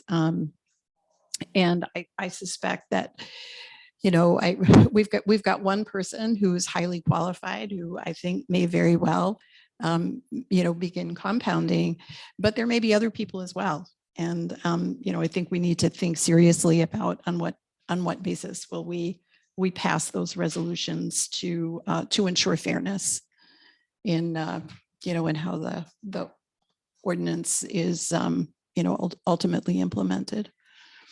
I don't think anybody wants to stop what you want. It's just we've been trying to wrap our mind around what we have to do today Got it. and then go forward. Yep. you know. Got it. But then also the question, how does it gonna, if we were to allow the growing, how does that increase the tax rates? Oh, because, essentially in order to grow, you have to build a structure. And it actually adds a lot of value to a property. These structures, once they're built and approved, have very high value. Yeah. I think the problem we're running into right now, until the state comes down with all what they're going to do, this is gonna be written 10 times, I mean, that's. the And I bad hope part. so. I'm counting on that. I'm counting on that. Well, Yeah. that could be true, but I mean, Yeah. I'm just worried that, I don't want to get too far into it and overstep what they end up and change. We've seen it so many times that they change things around in the end that we have to rewrite it to what they want. So I guess I understand what you're saying, but I mean, I think that we need to baby steps, basically. Well, I'm glad that you all have an open mind, because I think that, making this work well for people who need it is going to require an open mind.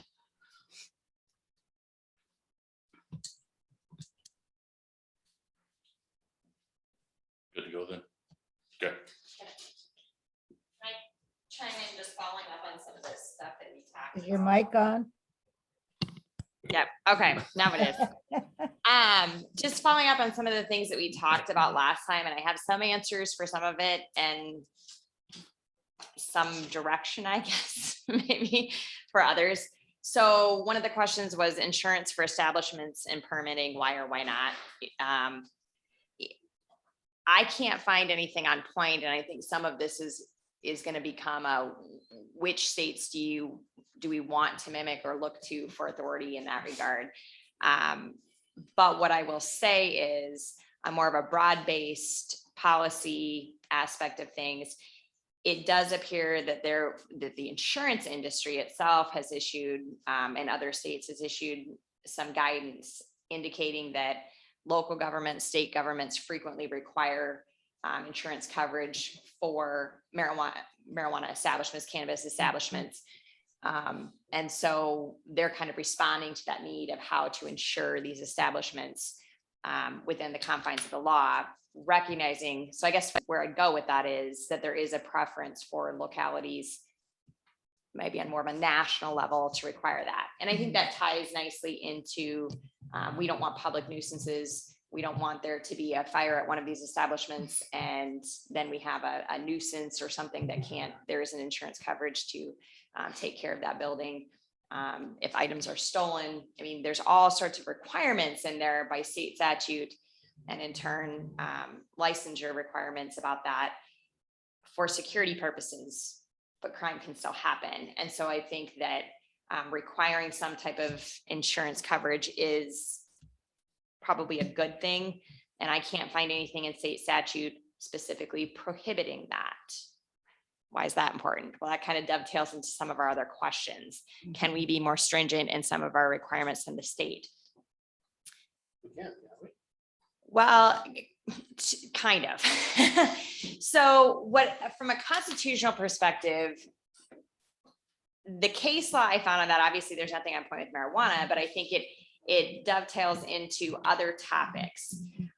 When the city of Sioux Falls was enacting a zoning ordinance controlling the location of new on-sale alcoholic beverage businesses seeking to place video lottery machines in their establishments. What the court came in and said was, you can't do that because the state has already spoke to, they control that entire purview when it pertains to video lottery. So when the state, and there's a constitutional provision, and then there's state statute about it. So when the state speaks to the issue entirely, they're not leaving room for the localities to regulate that. If they delegate or authorize things to us, then we can do that within the confines of what we're allowed to do. So looking in terms of marijuana here, there four main statutes and then a fifth that really kind of pulls in under that 3420D or 20G, excuse me. What we as localities can do. Primarily, we can regulate time, place, and manner. We can license, we can have our own license. So from my standpoint, anything in additional that we want to do has to fall within that time, place, and manner and make sure that it doesn't conflict with state statute. Another example was a city attempting to get a state highway running through the city. And the city comes in and via their city ordinance says, hey, we're gonna go ahead and enforce our city speed limit through here too. And we're gonna collect the fine money. And the state, then the court says, no, you can't do that because the state has spoken and they intend to govern on that issue alone. So maybe not each one of, but a number of the other questions that we kind of look into is, has the state spoken on this via the statute? And it will really get interesting if Amendment A were to be found constitutional. We're still waiting on that, but that would then really ratchet things up to another level because then the state constitution is specifically identifying things, but we're not there yet. So can we require them to be a resident of Clay County to permit? If I can come back to the insurance real quick. Yeah, absolutely. When I talked to the South Dakota Department of Labor Insurance Division, they really quickly said the difference between insuring like commercial liability for the building as compared to insurance for the product. And commercial liability for the building right now in the state shouldn't be a problem. When I talked to my insurance guy and just asked, could you do that? He laughed hysterically. That local insurance companies might not be willing to insure the building. Then you get in, I think what she's referencing, the national insurance possibly for the product is another type of insurance. So how is, They're not gonna do that. They're not gonna sell insurance for a product, You can find them online really. now. but why do we care about if they have Yeah. insurance on their building? Well, do you care? I guess my question would be, do you care about it for any other business? So take marijuana out of this. And do you have any concerns about health, public safety, well-being? I mean, are there types of establishments that you would require that for? Okay, folks. And what is the reasoning behind requiring it for those? Site cleanup, isn't it? No, it's not site cleanup. Oh, it isn't. I thought it was site cleanup. Okay. For if the site gets decommissioned. Okay. I thought that was it. I don't know what the reason is for. So, I mean, that would be what I would say is, and the first thing that came to my mind is somewhat of a nuisance aspect. And probably part of the reason I thought about that is as I'm browsing through here and we're looking at different things and we talk about an establishment becoming inactive. I mean, we don't want a place just sitting, which isn't the greatest example of that because it's not a big deal if a building sits empty. Probably a fire is the only thing I can think of, is that you're going to want potentially that to protect the establishment so that it doesn't become Well, a they're gonna public want nuisance. that, but I'm wondering why we require it. Yeah, I mean, I have to agree with you. It would be great if you could get, if you could require product liability insurance, but you really, that's getting into a very sketchy area that probably doesn't belong to us as a county. That would probably be a state concern, even a federal concern someday. But I agree with you. I mean, I would rather be silent on that. I guess I look at it as like a Nutrient or Mhm. a Walmart. Yeah. Yeah. We don't Or a have to be in the Davis. business to- Yeah. Okay. And So, Nutrient would have the chemicals and everything else they got out there. Which we don't require insurance on. Yeah. that. So, I mean, that's up to them, and a lot of the chemical would be between them and the state and EPA. Right. okay. Apparently, the EPA is gonna weigh in on this, they're weighing in on the septic system. Isn't most of that actually bank requirements rather than government? Right. Right. If they're getting a loan, the loan wants to know that it's insured to make sure that it's So they coverable. get their money back Yeah. if they're Yeah. borrowing. Mhm.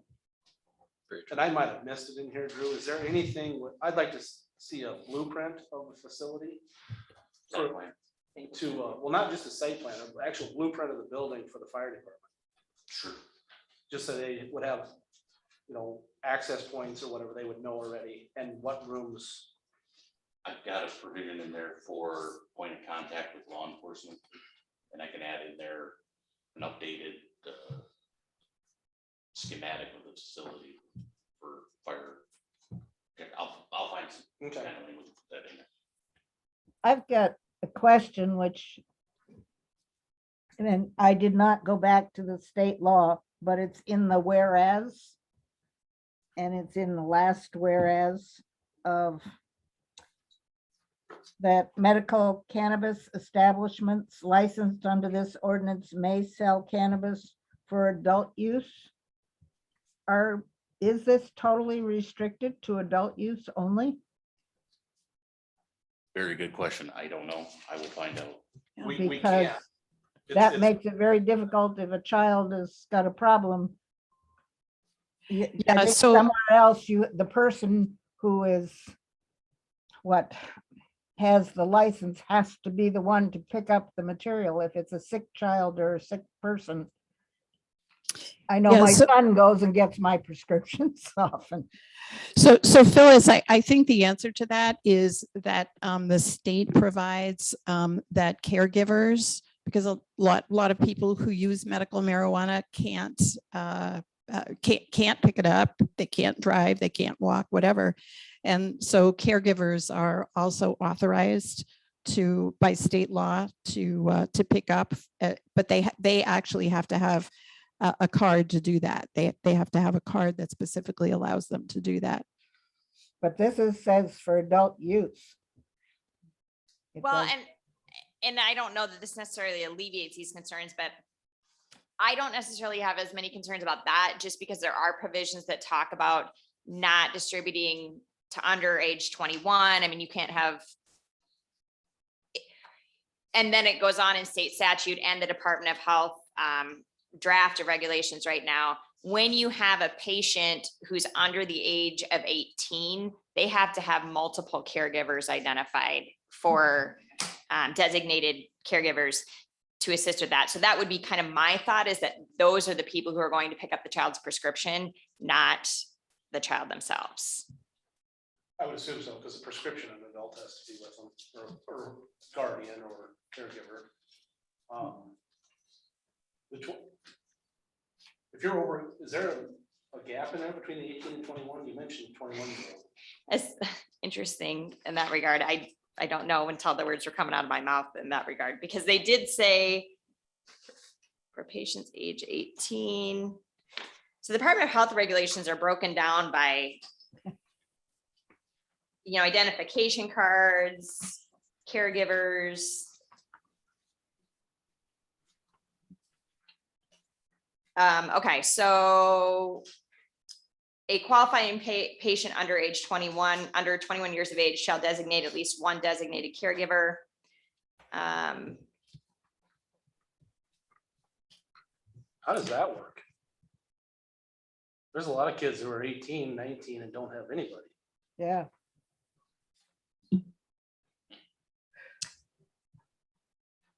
And then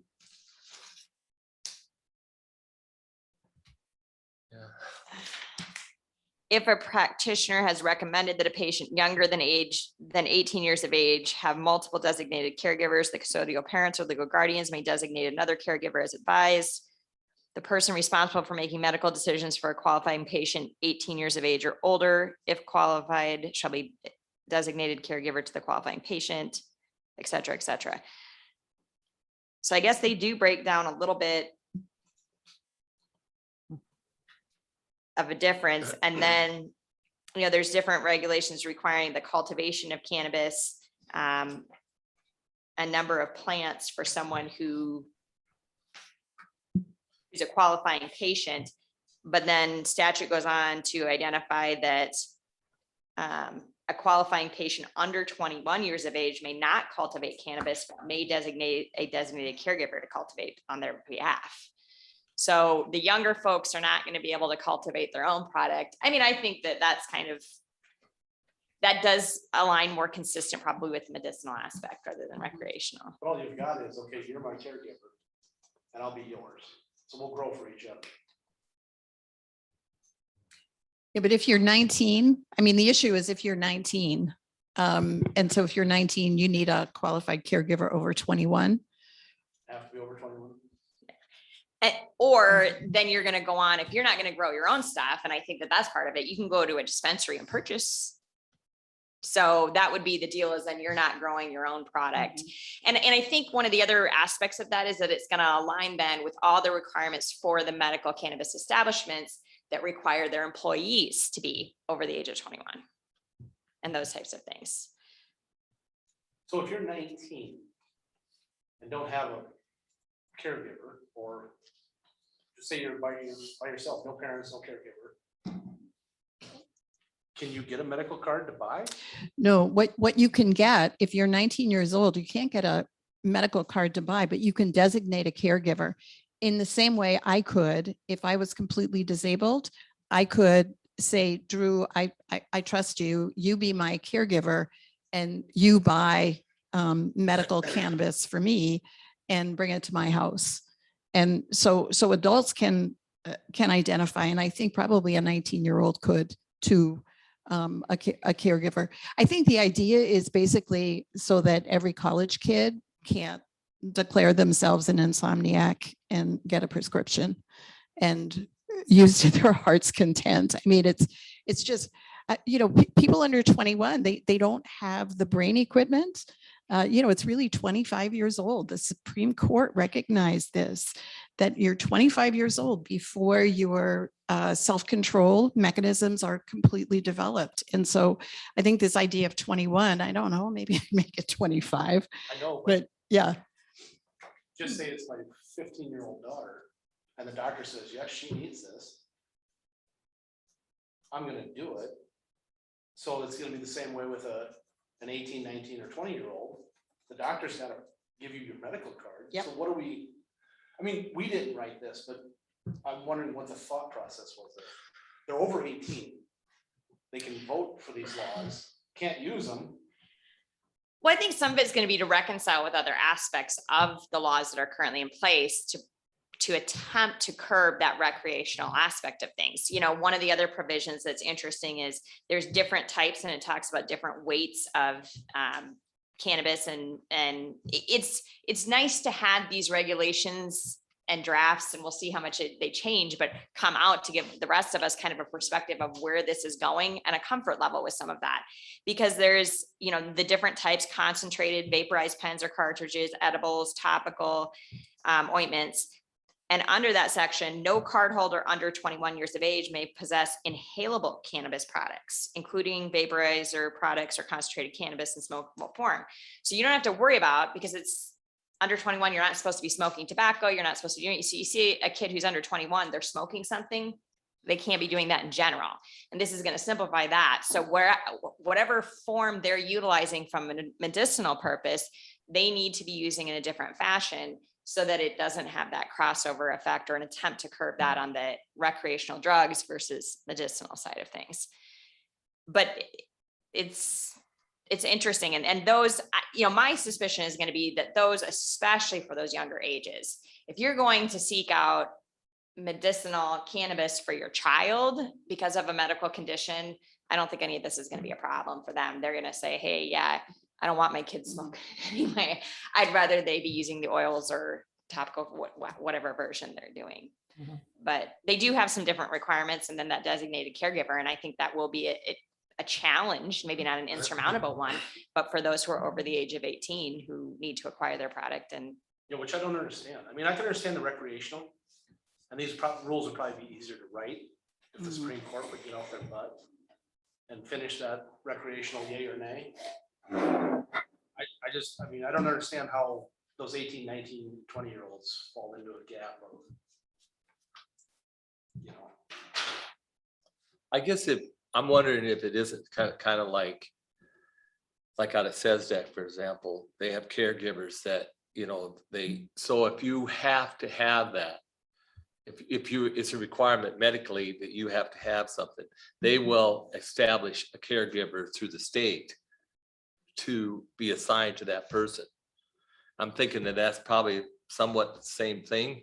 That's my guess. But that would, that's. Makes it more it's- complicated. It's different though that way with SESDAC patients. Yeah, but I'm just saying that if that person has a medical issue, that they need this, that there is a way to get a, what is the word I'm looking here for, established, a person established to be a caregiver for you.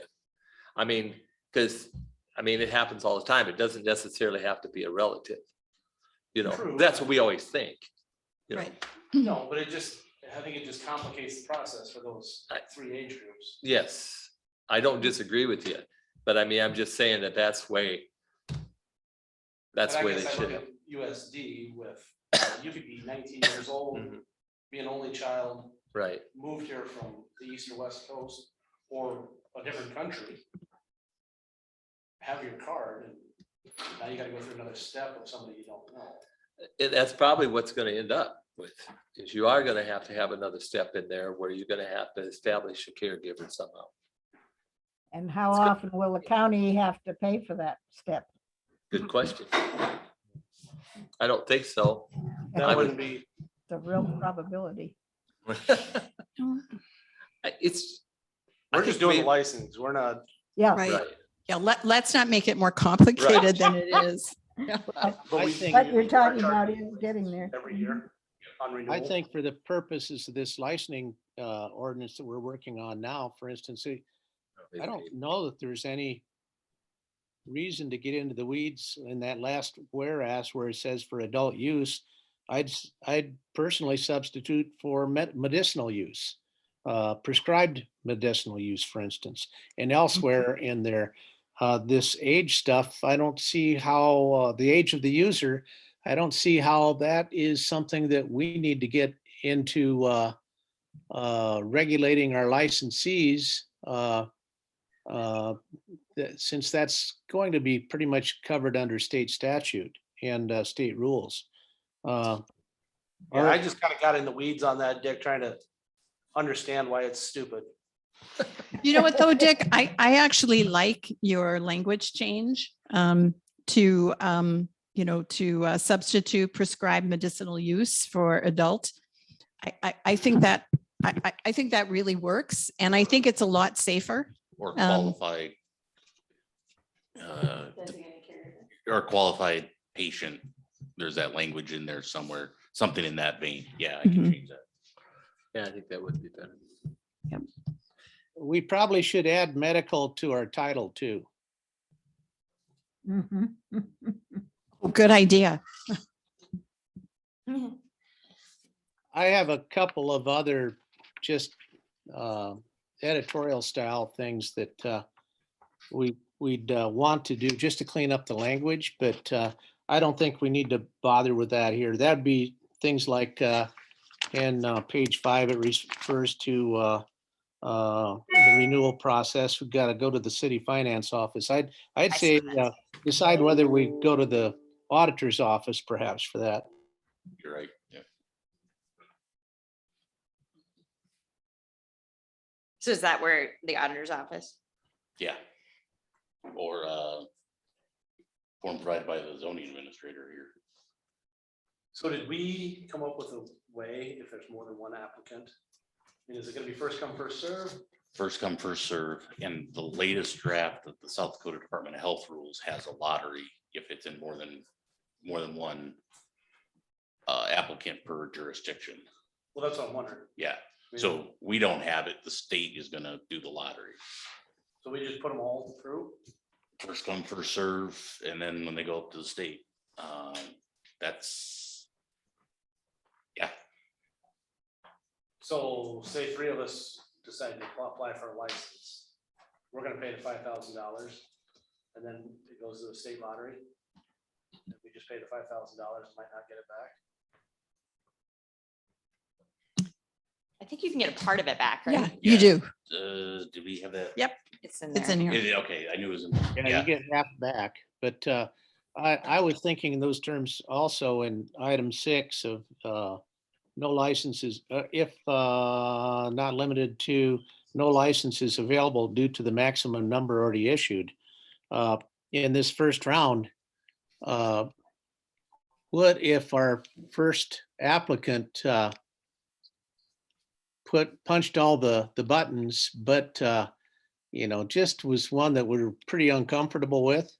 Would we defer action to assess the other applicants that were 3 minutes later or 6 minutes later before we awarded that first license? Well, before we get to the license, they got to go through the zoning first. They've got to find a piece of ground, get it zoned, go through the CUP, and then come for the license.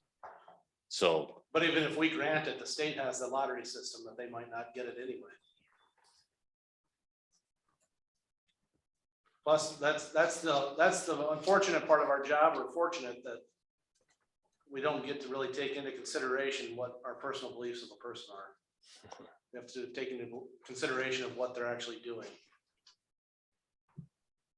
Yeah, that was the reason for my question or my comment, was that this could get, we need to think of some of those sorts of eventualities beforehand, so we don't get into trouble with that.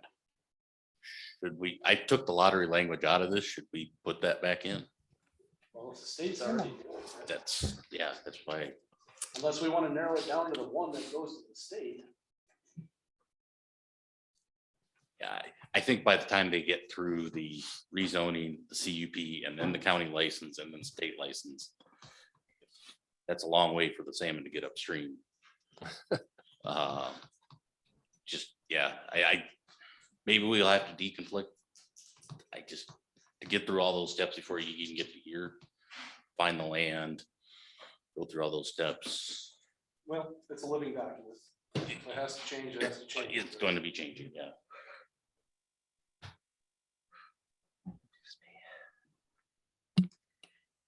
Any other questions for Drew? On that, on page 4, we had each principal officer, the owners and the board members of the proposed medical cannabis establishment shall sign releases and submit information to the county sheriff for a check of local police records and a fingerprint-based criminal history. What local records would he be restricted to? Just those here in Clay County, or any local jurisdiction with the United States? That's one of the big question marks yet we're still working on.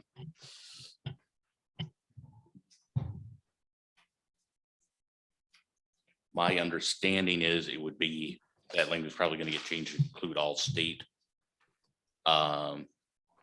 records. When Andy talked to DCI up in Pier, nobody had contacted them yet to see what their standards were going to be. So this is, even though background checks in the Department of Health rules, nobody's got that worked out yet. Kind of circling back to that insurance question, say if there were problems with disposal of byproduct, or say the building burned down, or they closed down and they had a whole bunch of materials there that we'd have to worry about disposing of. Some other types of entities are required to have post a bond to clear up any issues that would come about if any of those eventualities. Say, even if they were decided they were going to dispose of byproducts on a piece of land that they own somewhere else, and we wouldn't have any idea that that was occurring, and then we decide, well, whoa, there's a problem there.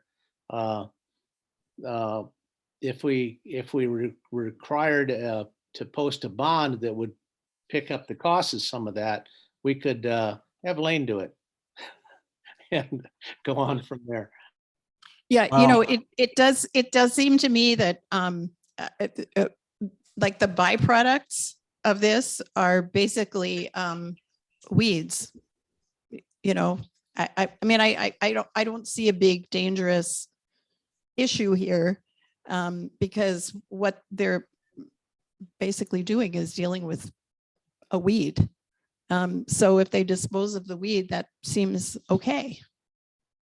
I mean, I can't, I don't think we have super fund liability that we would need to bond for here. And with that, it would not be any different than a fertilizer plant. The county's not responsible for any of that. That all falls onto the property owner. If they have an incident, we report it to DNR. There's a checklist of information they need.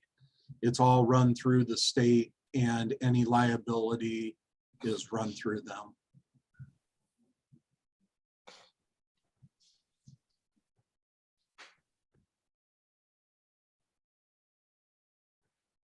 So ticking through just a few of the things. So we talked about the insurance residency of Clay County to permit. My only concern about that. and I don't know- Microphone. I'm talking about the residents of Clay County to permit. My only concern at that, I don't know if we've talked to other counties to see if they're requiring that, is that there is that statute, SDCL 34-20G-55, and it goes through the requirements at the state level for registering a medical cannabis establishment. And under those, the very last condition is at least one principal officer is a resident of this state. And so, for argument's sake, can we be more restrictive and say of this county? Possibly. On the other hand, flipping that around, has the state already spoken to it by requiring a resident of this state? And to equate it to other businesses, I would say, would you prohibit a business from coming in and doing business in the county? I mean, are there other businesses that you would say, well, hey, I know that you live up in Sioux Falls, but we're going to prevent you from owning a business down here? On the other hand, there are some other agricultural businesses that we can think of that you absolutely do need to be a resident of Clay County for. So, but medical cannabis establishments are more than just ag. I mean, it's something that's, well, actually, we're going to zone it as industrial and commercial. So I'm just wondering if that's something you want to leave in there, if we should be leaving in there. I mean, the state is going to require at least one principal officer is a resident of the state of South Dakota. You could have multiple investors in this situation here, but at least one of them has to be a resident of the state of South Dakota. Do you want for an establishment here in Clay County to have at least one of them to be a Clay County resident as well? We don't require any other business to be a resident of Clay County. So that was food for thought of one of the deals that maybe want to consider changing as well. Yeah, I don't think county residence is critical. In fact, I'd be surprised if some people who come in aren't from other states where they've run similar businesses. Might be more qualified really to be what we want from a security standpoint. And But the state's already requiring they have to have one resident of South Dakota. Yeah, just meaning they can't have an absentee right. landlord Right. situation, Basically, right? Well, Yeah, I mean, that's not a bad thing. I would say it's an absentee landlord if you lived in Pennington County and you've got one here. Yeah, I mean, that's your state person that lives in the state. But right. I think we're looking more for the good actor. Mhm. than Yep. Mhm. Yep. No matter where they live. Yep. Yeah, we're not out of line that somebody could move a company in here, like Colorado, for example, and bring it in here and then establish residency here. I guess that's no different than when Masaba came across from Iowa into Vermont, into South Dakota. so is that a change that? Yeah. Okay. And then we talked about the background check aspect of things. Last time I had some just inquiry of, do we want to duplicate on other state statutes regarding under the influence and things? I don't have any heartburn over that at this juncture, just because I think it is good to remind people there are still prohibited uses and we're going to be consistent with state statute. And since we have the kind of all encompassing language that discusses, hey, if this is in conflict with anything, if any portion of this chapter is held to be invalid or unenforceable, that doesn't invalidate everything else. So we just need to be mindful of keeping up on those things as things change and unfold. Two other things just to touch base about as I looked through things were, so I had sent an email out to all of you letting you know that I could not find the authority identifying that you can't have multiple establishments on one location. So I wanted to confirm that. The only caveat to that is a testing facility. So the Department of Health regulations do specifically identify that you cannot have a testing facility on the same locale as dispensary and a manufacturer, which makes sense. We're not going to have them verifying their own product quality. They need to have an outside entity doing that. Well, we don't necessarily authorize a testing facility at this juncture, but I do note that there is some language built in case you decide to change those numbers and how that goes in, and that's all good. So on section 9, I believe it is 9C, talks about crossover of other cannabis establishments. A cannabis testing facility may share a physical location with testing facilities that are authorized to handle other types of controlled substance. 2, a cannabis testing facility, cannabis cultivation facility, and cannabis product manufacturing facility may share a physical location, and the license area for each may overlap each other. However, a cannabis testing facility may not share a physical location with other types of cannabis establishments if it conducts. I just think maybe we need to tweak that language consistent with the Department of Health regulation that identifies that it's, and I know that could change, but I'm not certain that one will change. I think that one's probably, yeah, I think they're going to maintain that a testing facility needs to be separate and apart from these others. Yeah, so is that a case where we might want to be silent and leave it to state law? Because we've talked a lot about trying to remove from this ordinance things that the state might change and that are already in state law and that we're duplicating. And it seems like from what you're saying that might be the case here.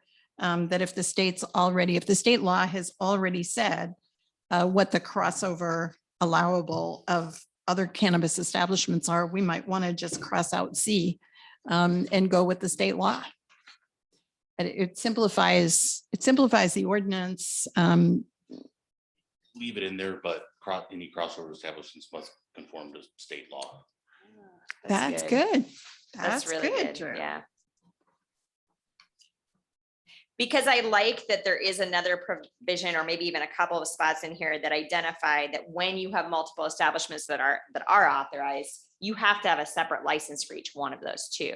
And then that's also something long-term, if we're looking at, you know, then you're going to want to authorize more than one license if you're going to allow for that. But that can be done with, as pointed out, resolution. My final thing that I just wanted to touch base about is if you're comfortable with so we can regulate time, place, and manner. So the hours of operation, and that is just above that last section that I was referencing. So that's in section 9B, number 3, a cannabis dispensary may be open to the public only between the hours of 8 a.m. and 8 p.m. daily. And Drew, I'm sorry, you guys have probably talked about this and came up with that for good reason. It's never been discussed. Oh, okay. I had it in there and nobody ever said anything about it. So. Okay. So there was a kind of correspondence that went out amongst my counterparts just saying, what are your counties doing? And I would say it's kind of all over the map, maybe not quite that broadly, but there are some that are going 10 to 6, some that are going 8 to 8, Monday through Saturday, excluding federal holidays. Maybe you don't want to get into that. Maybe you want to keep it simple, 8 to 8. 7 days a week. 7 days a week. So, okay. I just wanted to bring that to your attention because that has been a topic that's been discussed in other counties. And so, okay.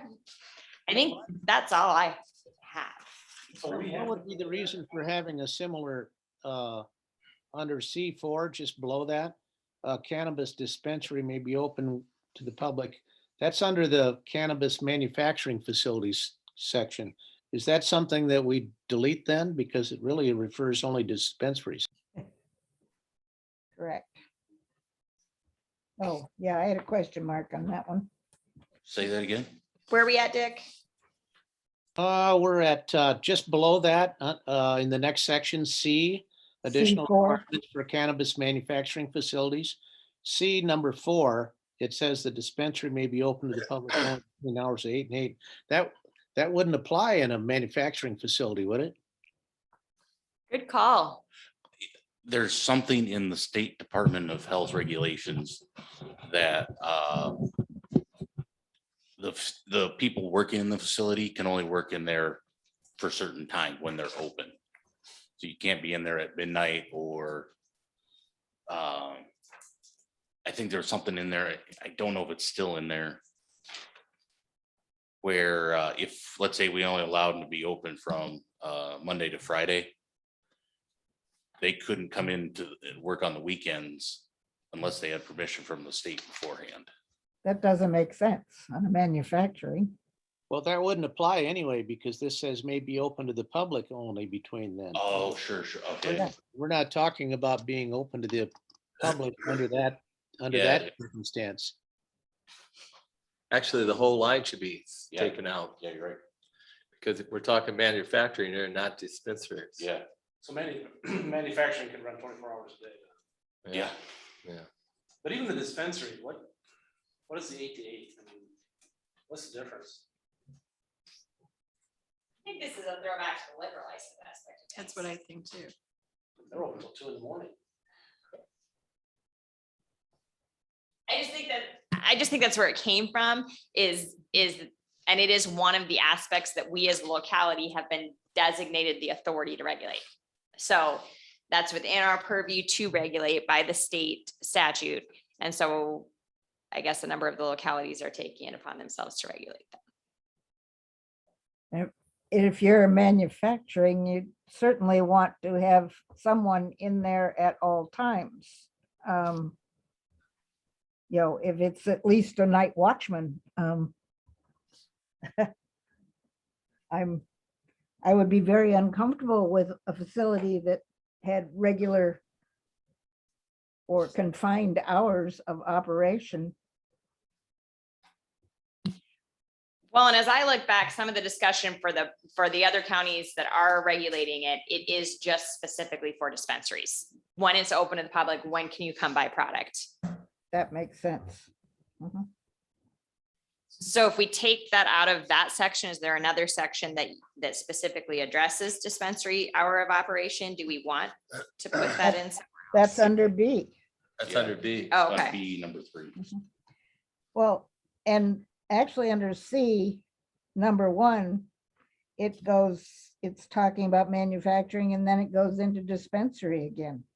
Oh, you're mixing the apples and oranges again.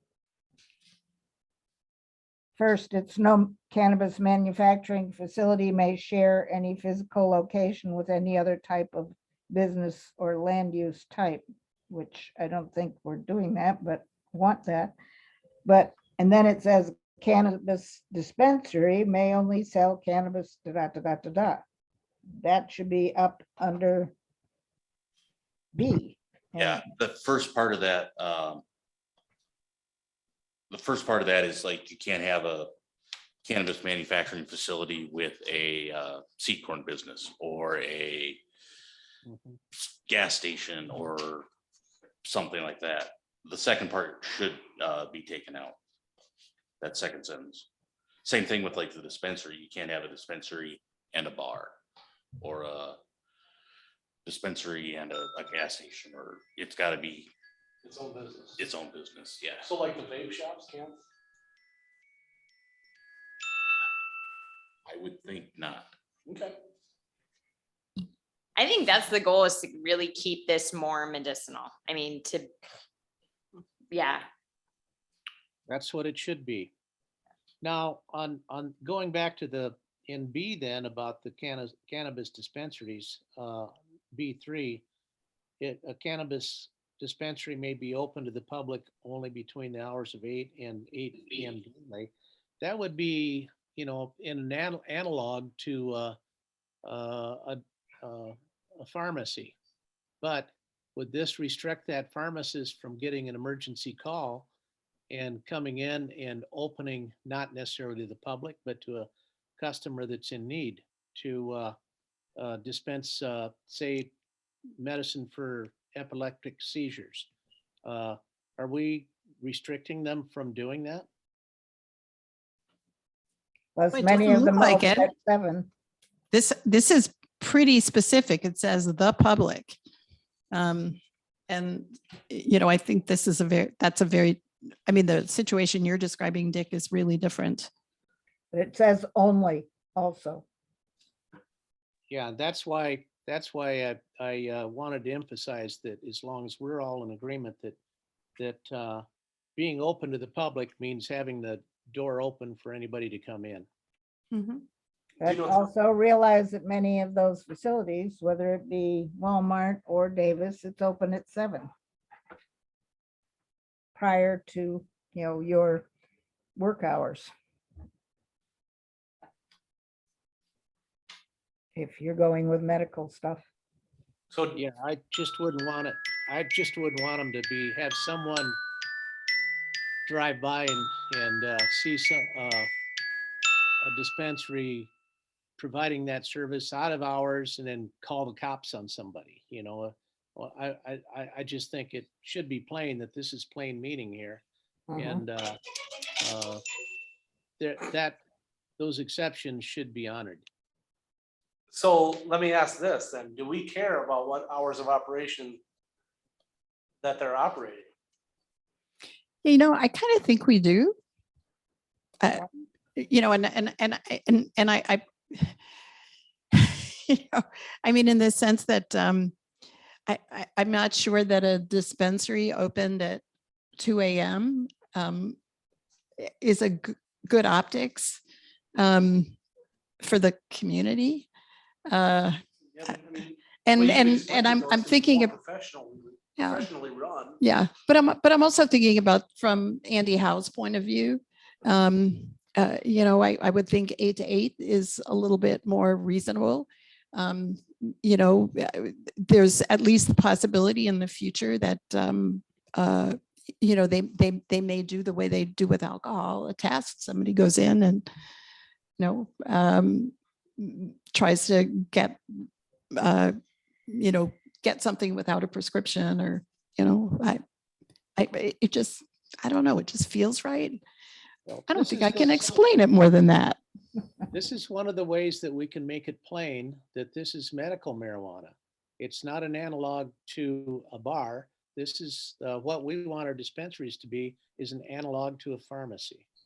And regular hours that are sort of like that points everyone in that direction.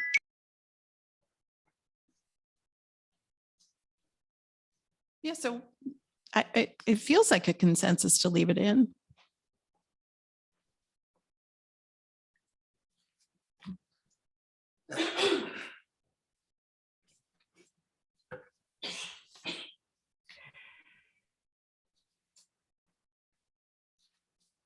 I guess my only thought was that, is this going to be something that somebody can do immediately full time? Would this be an after regular job startup? You know, I get off work at 5, I go to my shop, I'm there at 6, but my hours are 6 to 10. I don't know. I mean, I hate to regulate how somebody can operate their business because we don't have any idea of what will work for them. Wet clay. Yeah, this might be something we need to switch later. Very true. And I hear what you're saying, because a lot of people are probably, at least at the start, are going, this isn't going to be their full-time job. That's all This I'm is going to be concerned a about. part-time situation. But it is 7 days a week, though, correct? So, yeah. And we're not saying they have to be open 8 to 8. We're just saying it may be open to the public only between those hours. Right, but if it was an after hours job, that's all I was.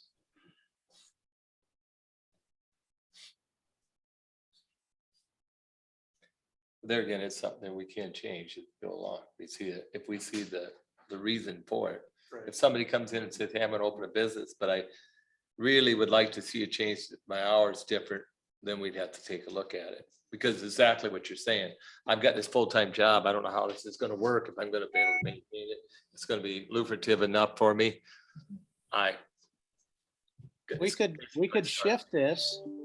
We could shift this to 9 to 9. Would that help a little bit? Again, I don't know what a business owner's, what their business model would look like. It was just like the state was trying to regulate the hours of operation on manufacturing. Or not manufacturing, growing. Well, how do you do that? Weather's going to, of course, if it's inside, weather's in control, but still, I mean, it might be a second job and you might be out there cultivating at midnight. Weeding and watering, who knows? But I'm okay with 8 to 8. I mean, just to start with. Yeah. I'm just asking how it. I think the wet clay is the whole deal here. We got unanswered questions that we can't expect to write it all out today. That's Our experience is one of the hands on this wet clay. As we go on, it's gonna. yes. I think shifting to the 9 to 9 would be something that would give a person a half a shift after 5 o'clock. Would also make it a little easier for folks that work 8 to 5 to make it there in after hours. Animal kingdom there. I was gonna say, That's my guard dog. Somebody showed up. okay, anything else on the ordinance? Good. Are we just addressing licenses, or were you addressing the zoning? The zoning guidelines, section 11, we can address that too. The county ordinance, not yet, no, not Okay, this meeting, okay. yep. If you buddy see anything in that section 11, that's kind of what we're using as our proto ordinance. First part of that. Sounds good. So when is this ordinance? Do you have a date set for it? Yeah, we're gonna publish Thursday? Is that what you had on there? For The license. the licensing. Yeah. You sent the notice out. It's Yes. Thursday or Friday. I have to check. Thursday or Friday is when. Thursday, Friday. Yeah. Thursday morning, first thing is what I'm gonna. So it won't make next meeting, make the following meeting. I think so, yeah. Because now we're shooting for the October 4th date, right? Instead of the end of October. Yeah. Okay. Anything else? Okay, let's go to the bottom. Do vouchers. Everybody get to see those? Yep, I move to approve. I'll second it. I have a motion and a second. Any further discussion? Did everybody get to see the last one that Carrie sent? It was just a Oh. one item. One bill. Oh, no, I didn't see that Did somebody one. wreck a pickup? Remember several months ago, Rod hit a deer with his? Yeah. This is the repairs for that. Insurance sent us the check instead of sending it directly to the Vermillion Auto Works. So we just need to turn around and pay them then. Okay. Any further discussion? Hearing none, roll call. Oh, I missed who had the second, sorry. I had it. Okay. So then Hammond, Yes. Manning, Yes. Smith, Yes, Packard, She stepped away. oh, Mochler. Yes, motion passes. Court-appointed attorney conflict contract. Did you get everything you wanted in there? Yeah, I think it looks good. Okay, So take a motion. so move. Second. I have a motion and a second. Any further discussion? This is the public defender contract or the court-appointed contract, Phyllis. Okay, thank you. Any further discussion? Hearing none, roll call. Hammond, Yes. Manning, Yes. Smith, Yes, Packard, Yes. Mochler. Yes, motion passes.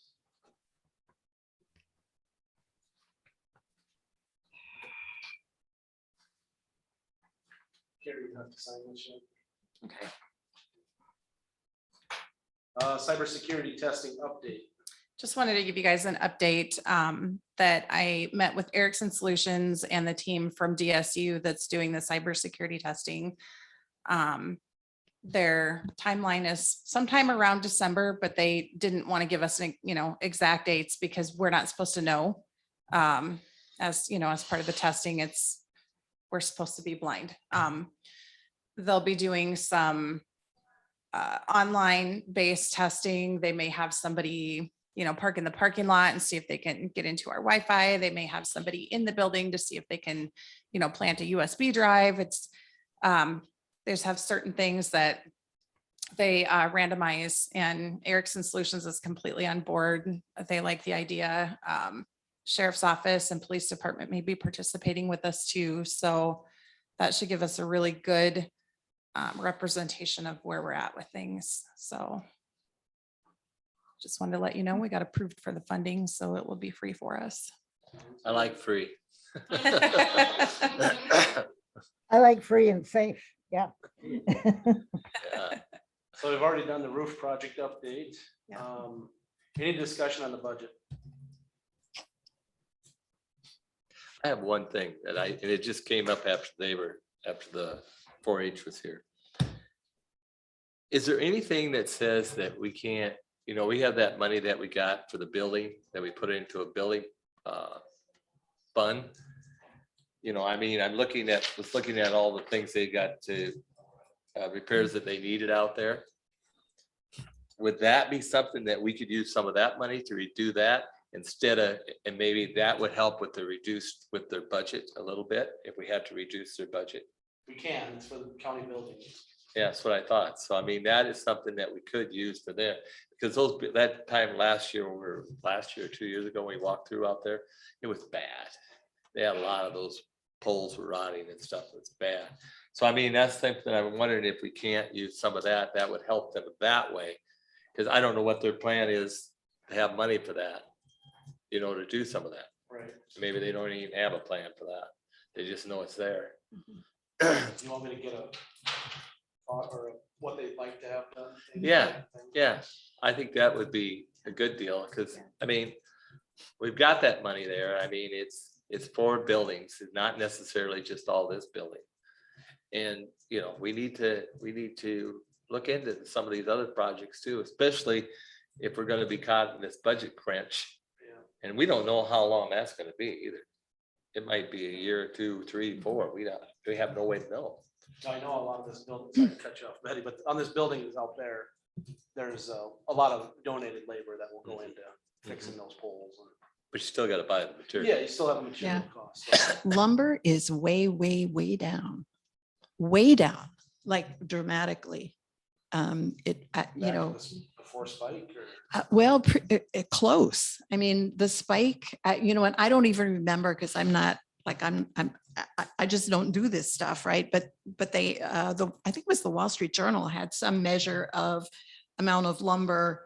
And at the lumber index is way down. Yeah. And at the top, it was like $1,515 and now it's at 300 something per that amount of wood. So the lumber. So it's the index price. is different. Right. Well- No, but I'm talking about price, not index. So this isn't an index number. This is the cost, the actual cost on the market of lumber has gone down from 1,500 something to 300 something for this But if you still go to set. Menards, those prices haven't dropped yet. Right. Right, but they will. It's Well, it's the supply problem chain. is, the problem they're having is trucking. It's the trucking. That's the issue. That's the issue. The lumber from what because I've been doing Well, some building. and supply chain and That's it. so it's supply chain. So I just read this morning that Vermilion's like running out of white t-shirts. Go figure. It's supply chain and they're looking for everybody to make orders right away so that they can scoop up all the white t-shirts before everybody else does. It's crazy. We live in a crazy universe. Is the logs are sitting there. Yeah. Right. Yeah. They're not being processed. Yeah. So I would assume if you don't process them, they probably rot. But I think I think what this article was saying is that that is beginning to resolve itself. And so Yeah. over the weekend, the Federal Reserve had this meeting and Jerome Powell basically said, because so many of the issues that are causing inflated prices are supply chain issues, they are going to over time smooth out. And so this isn't a typical inflation scenario. This is a supply chain inflation scenario. And we have to give that time before, we make any precipitous moves on. So I think the Fed's going to keep interest rates low through the end of the year. That's the only thing I had. I just thought if there was any situation that we could, put some money to that. Yeah. I'll get a hold of Missy and see Mhm. what they're, And see if that would soften the blow if we have to cut back some I of mean, them. I think they've listed. Yeah, there's quite a some of few the on there. things that they want to get, Yeah. repairs to be completed. Yeah, and I think that the only other issue for this building that's immediate is the plumbing and electricity that have to be worked on along with the new ventilation system, the new HVAC system. And so if there's anything there that, the feds won't cover, then, we may have to pull it out of that fund, but it won't be anywhere close to what's in there. So I feel pretty confident that we could probably do that. I don't think it's going to be that much money. I hope not. Yeah. We'll see. Anything else on the budget? Anybody have an appetite for the grant policy update? Next week. Really? I'm gonna just keep putting it on That's there fine. as if we I'm have glad time you for said it, that, we'll 'cause do I it. If wasn't not, no we'll appetite for it pass. today. So It's already 11:30. I know, I'm just about shelled out here. I need some cannabis. I mean. medical shocked. cannabis. I am shocked. Medical cannabis. Michael. Yep. Yep. Did we address the portion on that about use during workout? Meetings. Workout. That's gonna be by department head. Very Depends on good. if we need it or not. I did see that is still in my pile, and I didn't know, That is do good we to want to know. run that by HR? Yeah. It's gonna Have them do I the think heavy that's gonna be lifting one for of those us? changing things too, as it Yeah. goes. Yeah. All I know is my department head would really like to know that I have the decision to control that. I think that's gonna be a countywide issue or a policy. Just one other real quick update before we adjourn. I have tree trimmers lined up to come 2 Saturdays from now and do all the trees around the courthouse property. That should help get them away from the building to, I don't know what side the tuck pointers are gonna start on, but if they start on the north side, then at least by the tree trimmers, by the time they get done, then the south side is clear. And there's a whole lot more trimming than what I thought there might be, but I still don't think it's gonna take them too long to do it, so. So should we turn the sprinklers off now and not run them? We have them off, yeah. So. We turned those off yesterday, just knowing that we were gonna have Well, I don't think we equipment should turn them coming back and, on for Oh, till they're done. so much rain this week. we haven't, and that's, I mean, we turned them off just so that the ground wouldn't be wet when they're driving around on the lawn, but.